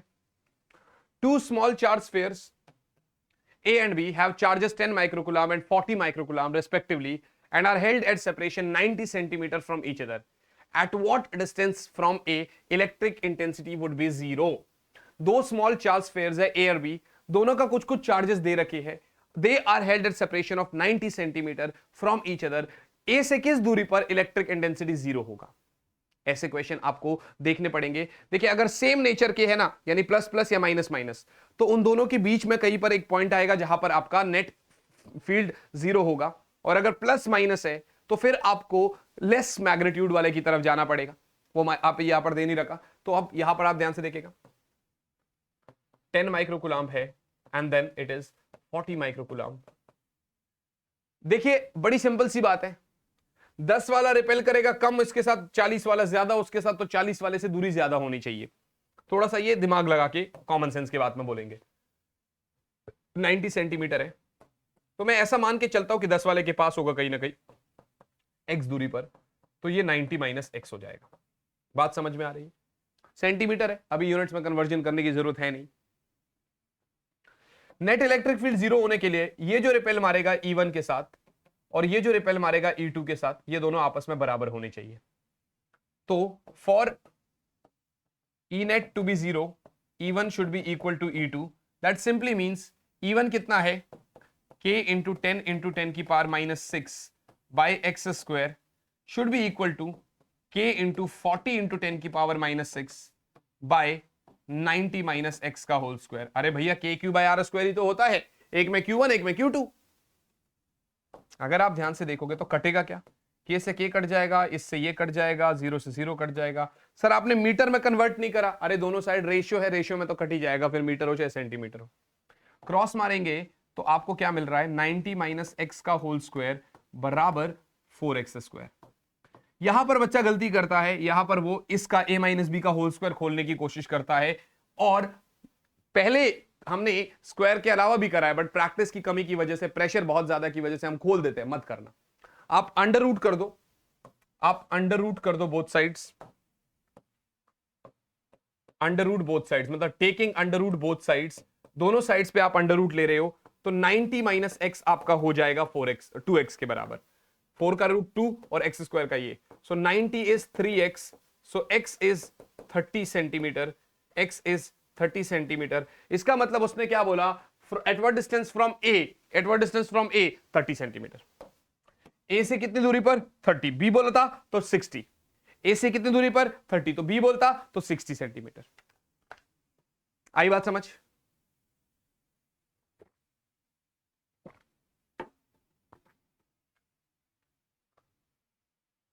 सही बात है बच्चों, यहां तक तो कोई दिक्कत नहीं है आप लोगों को,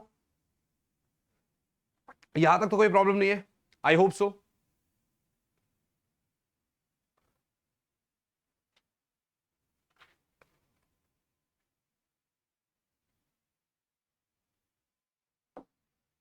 मेरे को नहीं लगता यहां तक कोई इशू है आप लोगों को। आगे बढ़ते।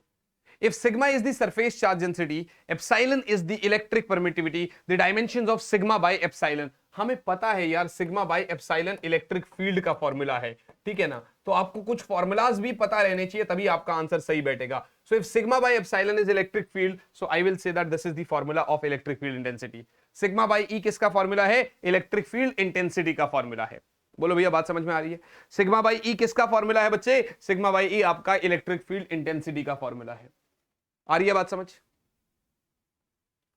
अगला सवाल, what will be the value of electric field at the centre of the electric dipole. Electric dipole के सेंटर पे इलेक्ट्रिक फील्ड की वैल्यू क्या होगी? जैसा कि आप लोगों ने सोचा, ऑलमोस्ट बच्चों ने यही सोचा, yes sir 0 is the correct answer. सामने 0 दिखा, हमें 0 दिखा, हमने आंसर क्लिक कर दिया and we are very happy. भाई पहले देखो ना, लिख लो पहले, minus q plus q, centre पे बोलता है यार, जब सेंटर पे बोल रहा है ना, तो ये माइनस क्यू रिपेल अट्रैक्ट मारेगा, ये प्लस क्यू रिपेल मारेगा, माइनस क्यू अट्रैक्ट मारेगा, प्लस क्यू रिपेल मारेगा, माइनस क्यू अपनी तरफ खींचेगा, प्लस क्यू रिपेल मारेगा, 2e हो जाएगा, यानी एक की वजह से e, दूसरे की वजह से e, तो 2e हो जाएगा। आप कहेंगे electric field is equals to twice the electric field due to one charge at centre. दुगना हो जाएगा भाई, 0 नहीं होगा, 0 नहीं होगा, दुगना होगा। Electric field is equal to the twice the electric field due to one charge at centre, twice the electric field due to one charge at centre. बोलो है ना, बात समझ में आ रही? Twice the electric field due to one charge at centre. I hope so this is very very clear to you all. Moving ahead, if r is the distance of a point from the center of a short dipole, if r is the distance of a point from the center of a short dipole, then the electric field intensity due to the short dipole remains proportional to। भाई electric field proportional बोल रहा है, ध्यान से देखिएगा, एक minute hold करिएगा बच्चा, एक गेट कोई टकटक आ रहा है, आप लोग करिए इसको, मैं जरा गेट बंद करके आता हूं, है ना, you please do this.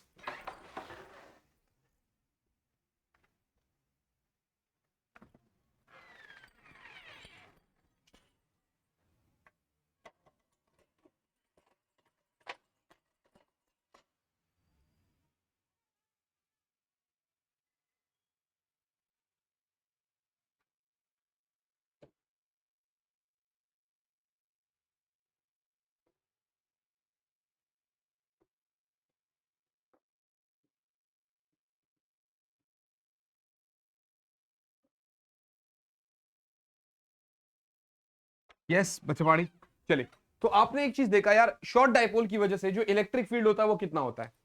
Short dipole की वजह से जो इलेक्ट्रिक फील्ड होता है वो के क्यू बाय आर क्यूब होता है, sorry 2kp bye are cube होता है, या फिर kp बाय आर क्यूब होता है।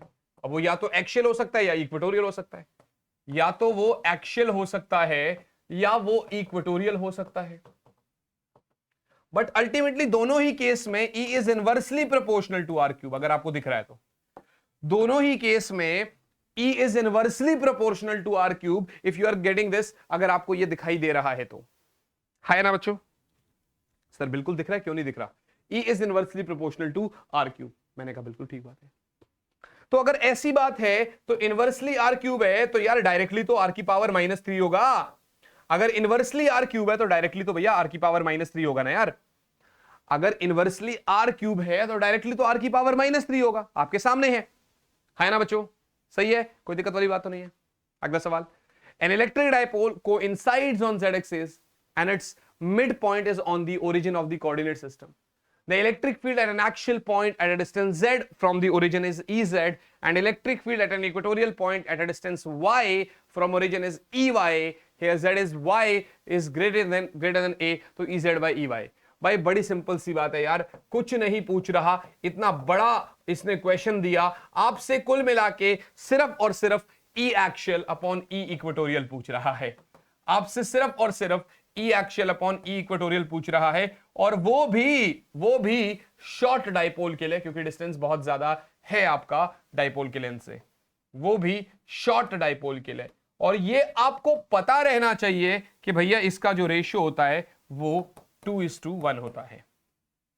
ये आपको पता रहना चाहिए कि भैया इसका जो रेशियो होता है वो आपका 2:1 होता है। सो यस, रेशियो आपका 2 हो गया। बेसिक सा क्वेश्चन था, उसने बेसिक सा क्वेश्चन हमसे पूछा और वही बेसिक सा क्वेश्चन मैंने आप लोगों को बता भी दिया। बीच में कुछ क्वेश्चंस मिस हो गए, बट अगर मैं फ्रैंकली देखूंगा तो 35 मान के चलेंगे हम। 35 तो नहीं मान सकते, बट चलो 30 भी मान के चलते हैं, तो हम लोग थोड़ा सा 10-12 मिनट डिले है, 2 मिनट्स पर क्वेश्चन के आसपास, है ना? और ठीक है, जितनी स्पीड के साथ हो सकता है मैं करवाने की कोशिश कर रहा हूं। उसका कारण इतना ही है कि यार आप लोगों को भी ये लगेगा कि चलो ठीक है, ओ अच्छा इतनी देर में हम इतने क्वेश्चंस कर सकते हैं, मैं समझा भी रहा हूं फिर भी कर सकते हैं, बात भी कर रहा हूं फिर भी कर सकते हैं, तो फिर आप अगर खुद से करोगे तो भी कर सकते हो, है ना? बस डेडिकेटेड और फोकस्ड होने की जरूरत है। बोला electric dipole of moment P is placed in a uniform electric field E, the maximum torque experienced by the dipole is. भैया आपको पता है टॉर्क क्या होता है? PE sin थीटा, है ना? हमें पता है टॉर्क क्या होता है, PE sin थीटा। अब इसमें टॉर्क या तो मैक्सिमम होगा या मिनिमम होगा। मैक्सिमम कब होता है? जब साइन थीटा मैक्सिमम होता है, जब थीटा 90 डिग्री होता है तो टॉर्क आपका प्लस PE होता है। मिनिमम कब होता है? जब थीटा आपका 0 डिग्री 180 डिग्री मानी साइन 0 होता है, तो टॉर्क मिनिमम आपका 0 होता है। तो मैक्सिमम टॉर्क के बारे में बोला उसने, which is plus PE। I hope this is very clear to you. उसने हमसे क्या पूछा? उसने हमसे मैक्सिमम टॉर्क के बारे में पूछा। मेरे हिसाब से आपको क्लियर हो रही है ये बात? बोलिए बच्चों। I hope so this is very very clear to you all, maximum torque के बारे में, है ना बच्चा जी? Two equal and opposite charges are placed at a distance of 1 centimeter from forming a dipole. मैंने डाइपोल लेंथ भी दे दिया और 2 चार्जेस भी दे दिए, and are placed in electric field E भी दे दिया। The maximum torque on the dipole is what? तो भैया ये पता है मुझे कि टॉर्क मैक्स जो होता है वो आपका PE के बराबर होता है, याद है या नहीं? और जो P है दैट इज डाइपोल मोमेंट। तो भैया टॉर्क मैक्स बोले तो dipole moment is like Q into 12 into E। बहुत बेसिक क्वेश्चन है, फॉर्मूला रखना है, लेकिन यहां बच्चा क्या गलती करता है, गिवन नहीं लिखते और फिर 12 में डाइपोल की लेंथ को L मान लेते हैं और 2 अलग से मल्टीप्लाई कर देते हैं। और आपने देखा होगा यहां पर 8 भी है 4 भी है आंसर में, यहां पर गलती हो जाती है। तो सर 12 जो है ना वो डाइपोल का जो लेंथ है वो 12 है, which is 1 centimeter. Therefore 12 is equals to 10 की power -2 metre. Therefore 12 is equals to 10 की पावर -2 मीटर, और जो चार्ज का मैग्नीट्यूड है वो 2 into 10 की पावर -10 कूलम है, ठीक है ना? And are placed in electric field of इतना, तो जो इलेक्ट्रिक फील्ड है दैट इज 2 into 10 की पावर 5 न्यूटन पर कूलम है। अब आप कर लीजिए, टॉर्क मैक्स इज Q बोले तो 2 into 10 की पावर -10, 12 बोले तो 10 की पावर -2, सिर्फ 10 की पावर -2, 2 से मत मल्टीप्लाई कर देना, और E बोले तो 2 into 10 की पावर 5। तो सर दो दूने 4, 10 की पावर -2 -2 -10 -12 +5 -7 न्यूटन मीटर, क्योंकि आपका फोर्स इंटू डिस्प्लेसमेंट होता है। यस बच्चों, D is the correct answer. बोलो यस बच्चा party, D is the correct answer. यहां तक समझ आ रहा है कि नहीं आ रहा है? आपने बोला सर, आपने बोला सर, ओहो ये बंद कैसे हो गया? एक मिनट बचा।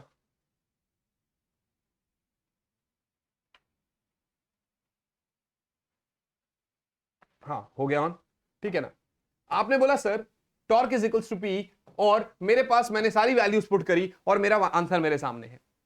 तो यार देखिए, क्वेश्चन आपसे कॉन्सेप्चुअल भी पूछ सकता है, यानी कॉन्सेप्ट के बिहाफ पे, क्वेश्चन आपसे थ्योरेटिकल भी पूछ सकता है, क्वेश्चन सीधा आपसे फॉर्मूला भी पूछ सकता है।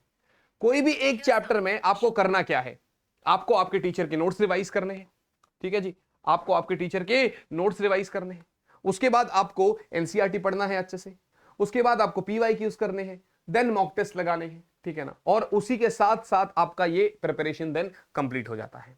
बहुत सारे बच्चे बहुत सारे अलग अलग किताबें लगा रहे होते हैं, जिसकी वजह से उनको समझ में नहीं आता कि भाई टाइम कहां बीता जा रहा है। और वो जो किताबें लगाते हैं तो वो भी कैसे करते हैं, आपने शायद रिलेटेबल होगा, कमेंट में बताना रिलेटेबल है कि नहीं है।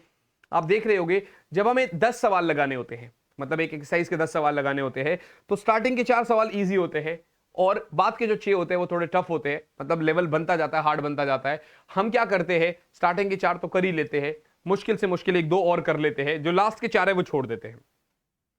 ऐसा हम हर एक एक्सरसाइज में भी करते हैं, ऐसा रियल लाइफ में भी करते हैं, ऐसा हम हर जगह करते हैं। ये हमारी आदत है, किसी भी चीज को स्टार्ट कर लेते हैं, 50-60% चले जाते हैं, फिर उसके बाद विदाउट सीइंग रिजल्ट उसका 40% छोड़ देते हैं और फिर आगे दूसरी चीज पे मूव ऑन कर जाते हैं। तो या तो आप जो भी चीज, जो भी बुक लगा रहे हो, उसका अगर एक एक्सरसाइज है तो उसके A to Z सारे क्वेश्चंस लगाएंगे। अदरवाइज ये 4 चीजें फॉलो करिए, टीचर के नोट्स, नोट्स के साथ वो जो क्वेश्चन करवाता है वो जरूर करिएगा। उसके बाद आपका एनसीईआरटी, उसके एग्जांपल्स, बैक एक्सरसाइज नहीं भी हो पा रही तो टीचर की देख लो। उसके बाद आपका एनसीईआरटी का बैक एग्जांपल्स और ये सब हो गया, देन पीवाईक्यूज, देन आपके मॉक टेस्ट, यानी कि जो प्रीवियस ईयर पेपर्स है या फिर मॉक टेस्ट जो भी अलग से दे रखे हैं जिस भी पब्लिकेशन की बुक में आप लेते हो, और ये लगाएंगे तो आपका थ्योरी कंप्लीट हो जाएगा, मतलब ये आपका प्रिपरेशन कंप्लीट हो जाएगा। Got it guys? अगला सवाल क्या कहता है मुझसे, one of out of the following is not a property of field lines. Field lines are continuous curve without any breaks. आपको पता है इलेक्ट्रिक फील्ड की प्रॉपर्टी है ये भैया, विदाउट एनी ब्रेक, मतलब वो पॉजिटिव चार्ज से मतलब ओरिजिनेट होता है, नेगेटिव पे टर्मिनेट होता है। जब तक बीच में कोई दूसरा नेगेटिव चार्ज नहीं होगा तब तक वो ब्रेक नहीं होगा। दो फील्ड लाइन क्रॉस नहीं कर सकते क्योंकि at the point of intersection there will be two direction of electric field which is not possible at all. Field line start at the positive charge and end at the negative charge. जी हां, ये भी बिल्कुल उसकी property है। They form closed loop. यहां तक हो गया सर, ये इतना इजी क्वेश्चन था भाई, इसमें भी बच्चे गड़बड़ करते हैं। आप देखते हैं प्रेशर के चक्कर में out of the following is not a property of field lines के बजाय हम लोग पढ़ लेते हैं out of the following is a property of field lines, और पहली प्रॉपर्टी पढ़ते हैं बोलते हैं ओह ये तो इलेक्ट्रिक फील्ड की ही प्रॉपर्टी है, टिक करते हैं, बाकी की 3 ऑप्शन को पढ़ते तक नहीं है और फिर हमारे आंसर हमें गलत हो जाते हैं। तो ये आपको गलती नहीं करनी है।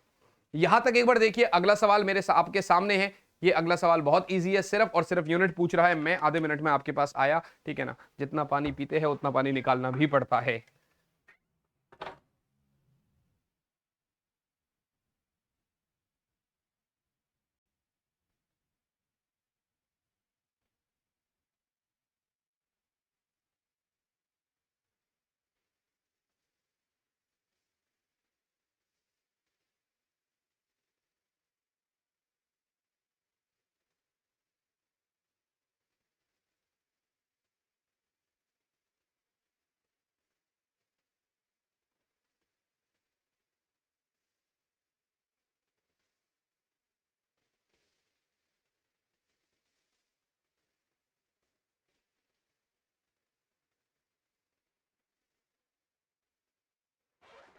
हाँ जी बच्चा पार्टी।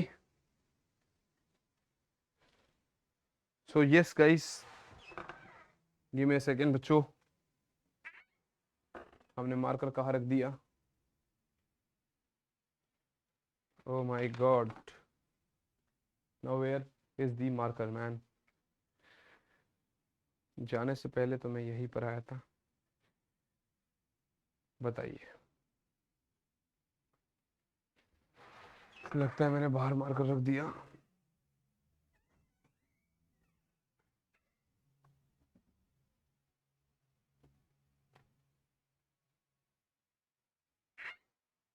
चलिए कोई बात नहीं, पेन से लिख लेते हैं, फिर हम देख लेंगे जैसा भी होगा। तो ये कॉन्सेप्ट तो हमने कर लिया, ये रहा, मिल गया। ठीक है, what is the SI unit of electric flux? Flux की बारे में आ गए, यानी लास्ट टॉपिक आने वाला है, यानी अंत आने वाला है चैप्टर का। फ्लक्स क्या होता है? E dot ds for a closed surface. E dot ds for a closed surface. E dot ds बोले तो newton metre square per coulomb, क्योंकि इलेक्ट्रिक फील्ड का न्यूटन पर कूलम और उसका मीटर स्क्वायर। सो भैया ये रहा आपका A option is the correct answer. A option is the correct answer. I hope this is very clear to you all. मेरे हिसाब से ये क्लियर है आप लोगों को, है ना बच्चों? सही कह रहा हूं, गलत तो नहीं कह रहा हूं? ठीक है ना, आगे बढ़ते हैं बच्चा पाड़ी। So next, which quantity is a vector quantity among the following? देखिए भैया, फ्लक्स आपकी एक स्केलर क्वांटिटी है, चार्ज एक स्केलर क्वांटिटी होती है, पोटेंशियल अगले चैप्टर में पढ़ेंगे स्केलर होती है, यही होती है जो कि वेक्टर क्वांटिटी है, यही एक क्वांटिटी है जो कि वेक्टर क्वांटिटी है। ठीक है जी, electric field is a vector quantity.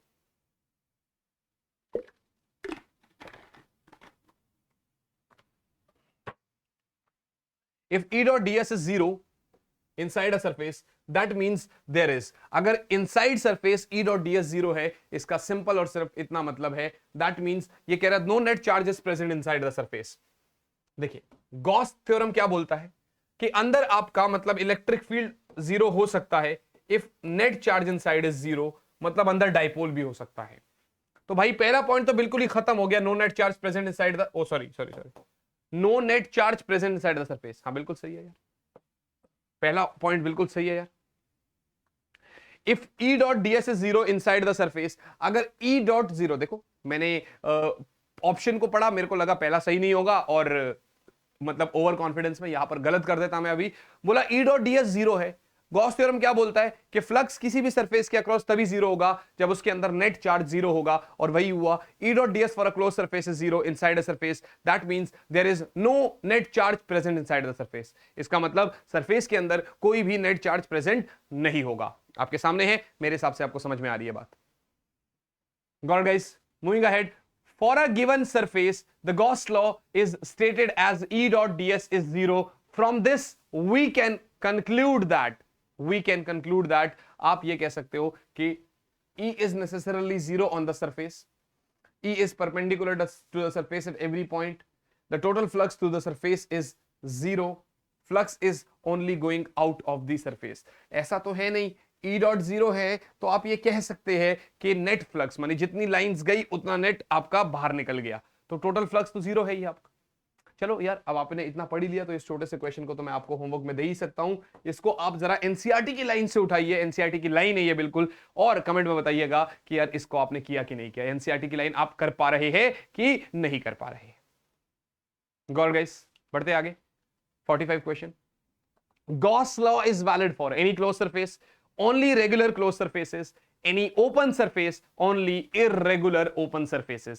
Gauss law की स्टेटमेंट में सीधा सीधा कहता है कि भाई गॉस लॉ जो है ना वो किसी भी क्लोज सरफेस के लिए वैलिड है। भैया सरफेस क्लोज होना चाहिए, बाकी किसी भी शेप का हो सकता है, रेगुलर इरेगुलर की बात उसने करी ही नहीं है। So yes sir, Gauss law is valid for any closed surface. 1 marker तो ऐसे ही करेंगे, समझाने वाले क्वेश्चन को तरीके से समझाया भी है आप लोगों को। So Gauss law is valid for any close surface.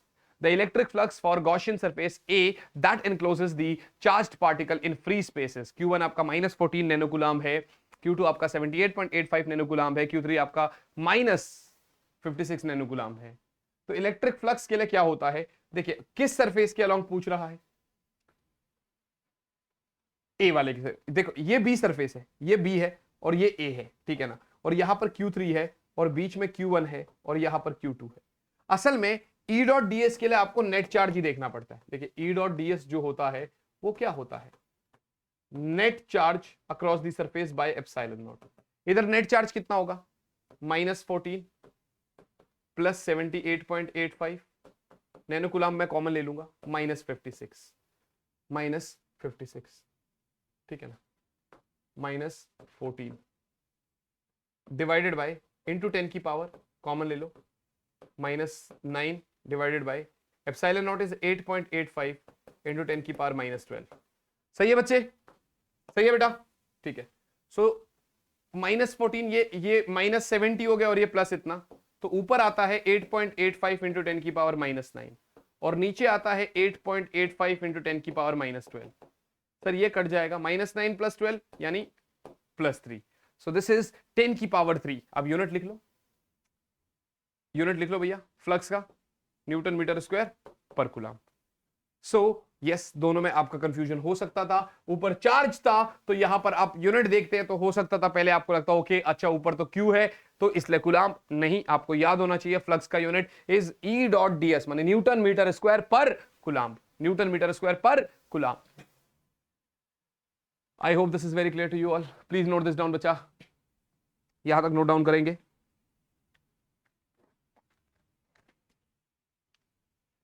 आगे बढ़ेंगे। 4 charges plus 8 coulomb minus 3 coulomb plus 5 coulomb and minus 10 coulomb are kept inside a closed surface. What will be the outgoing flux through the surface? 4 charges है, 8 coulomb minus 3 coulomb plus 5 coulomb minus 10 coulomb एक closed surface के अंदर रखे गए हैं, तो outgoing flux क्या होगा? अगर आप नेट चार्ज को देख पा रहे हो तो भैया 0 है। अगर आप नेट चार्ज को देख पा रहे हो तो वो कितना है, 8 - 3 + 5 - 10। तो 5 + 5 10 - 10 0 हो गया, तो भैया फ्लक्स भी 0 हो गया। तो भैया फ्लक्स क्या होता है, E.ds which is q by epsilon naught which is again 0। that simply means ये आपका 0 हो गया। क्या मेरी बात समझ में आ रही? लास्ट में हमने पेस पकड़ ली क्वेश्चंस में, क्योंकि ये वन वर्ड आगे बीच में समझने वाले क्वेश्चन थे तो थोड़ा सा हमें टाइम भी लग गया, बट ये मेरे हिसाब से आप लोगों ने देख लिया।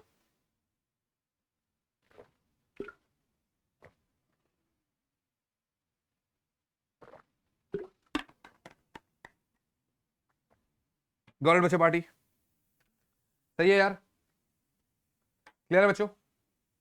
यहां तक मेरे को नहीं लगता कोई दिक्कत है आप लोगों को, है ना? अब हम आगे बढ़ सकते हैं बच्चे।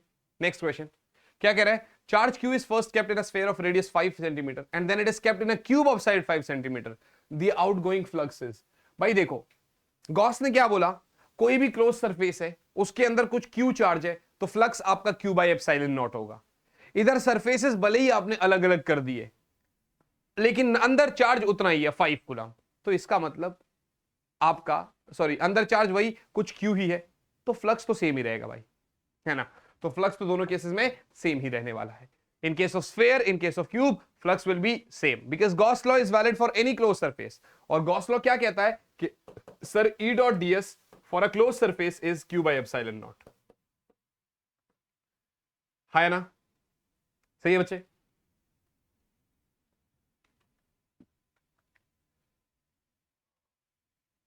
इसको कर लेते, ठीक है ना? Charge on a conducting metal sphere is present on the surface of the sphere. ये आपको पता होना चाहिए, किसी भी कंडक्टर पे चार्ज जो है उसके सरफेस पे ही प्रेजेंट होता है, उसके अंदर प्रेजेंट नहीं होता है। किसी भी कंडक्टर के सरफेस पे ही चार्ज प्रेजेंट होता है, उसके अंदर कभी भी चार्ज प्रेजेंट नहीं होता है बच्चे। आई डोंट नो हमने कितने करे सवाल, शायद 45, शायद 43, शायद 46, बट इतने सवाल मेरे को लगता है इनफ है। वैसे इसमें 7-8 क्वेश्चन और दे रखे, बट यार मैं थोड़ा सा थक गया, अब मुझे थोड़ा सा ब्रेक चाहिए। और ये जो क्वेश्चंस मैंने आपको कराए सारे के सारे आपको कैसे लगे, आपने खुद से लगाए कि नहीं लगाए? अब कमेंट करके बताइए आपको कितने सवाल आते थे खुद से जब आपने वीडियो पॉज करा और आपके आंसर मैच हुए, कितने आपने गलत किए, क्या यहां से आपका कॉन्फिडेंस बढ़ा, और अगर हां तो क्या ऐसे ही आप लोगों को सारे चैप्टर्स के एमसीक्यूज चाहिए? इफ यस कमेंट करके बताइएगा। और अगर वीडियो अच्छी लगी माय डियर स्टूडेंट्स, रिक्वेस्ट करूंगा सभी से अपने दोस्तों के साथ जरूर शेयर करिएगा। और अगर यहां पे आपको कंटेंट अच्छा मिलता है तो जो पेड प्लेटफॉर्म है हमारा, जहां पर फिलहाल 25% ऑफ भी चल रहा है, you will be using code VK army, description में आपको लिंक है, ठीक है ना? तो यहां पर तो यार मतलब तबाही मचा देते होंगे हम लोग, है ना? तो यार ये आपके सामने है, जैसा भी हो आप अपना फीडबैक जरूर दीजिएगा कमेंट के फॉर्म में। बहुत अच्छा लगता है, मैं हर एक कमेंट को पढ़ रहा होता हूं। मिलता हूं आपसे आप ही की अगली क्लास में, तब तक के लिए यार ऑल द वेरी बेस्ट बच्चों। बाय गाइस, बाय और यस, जय हिंद, गुड नाइट ऑल।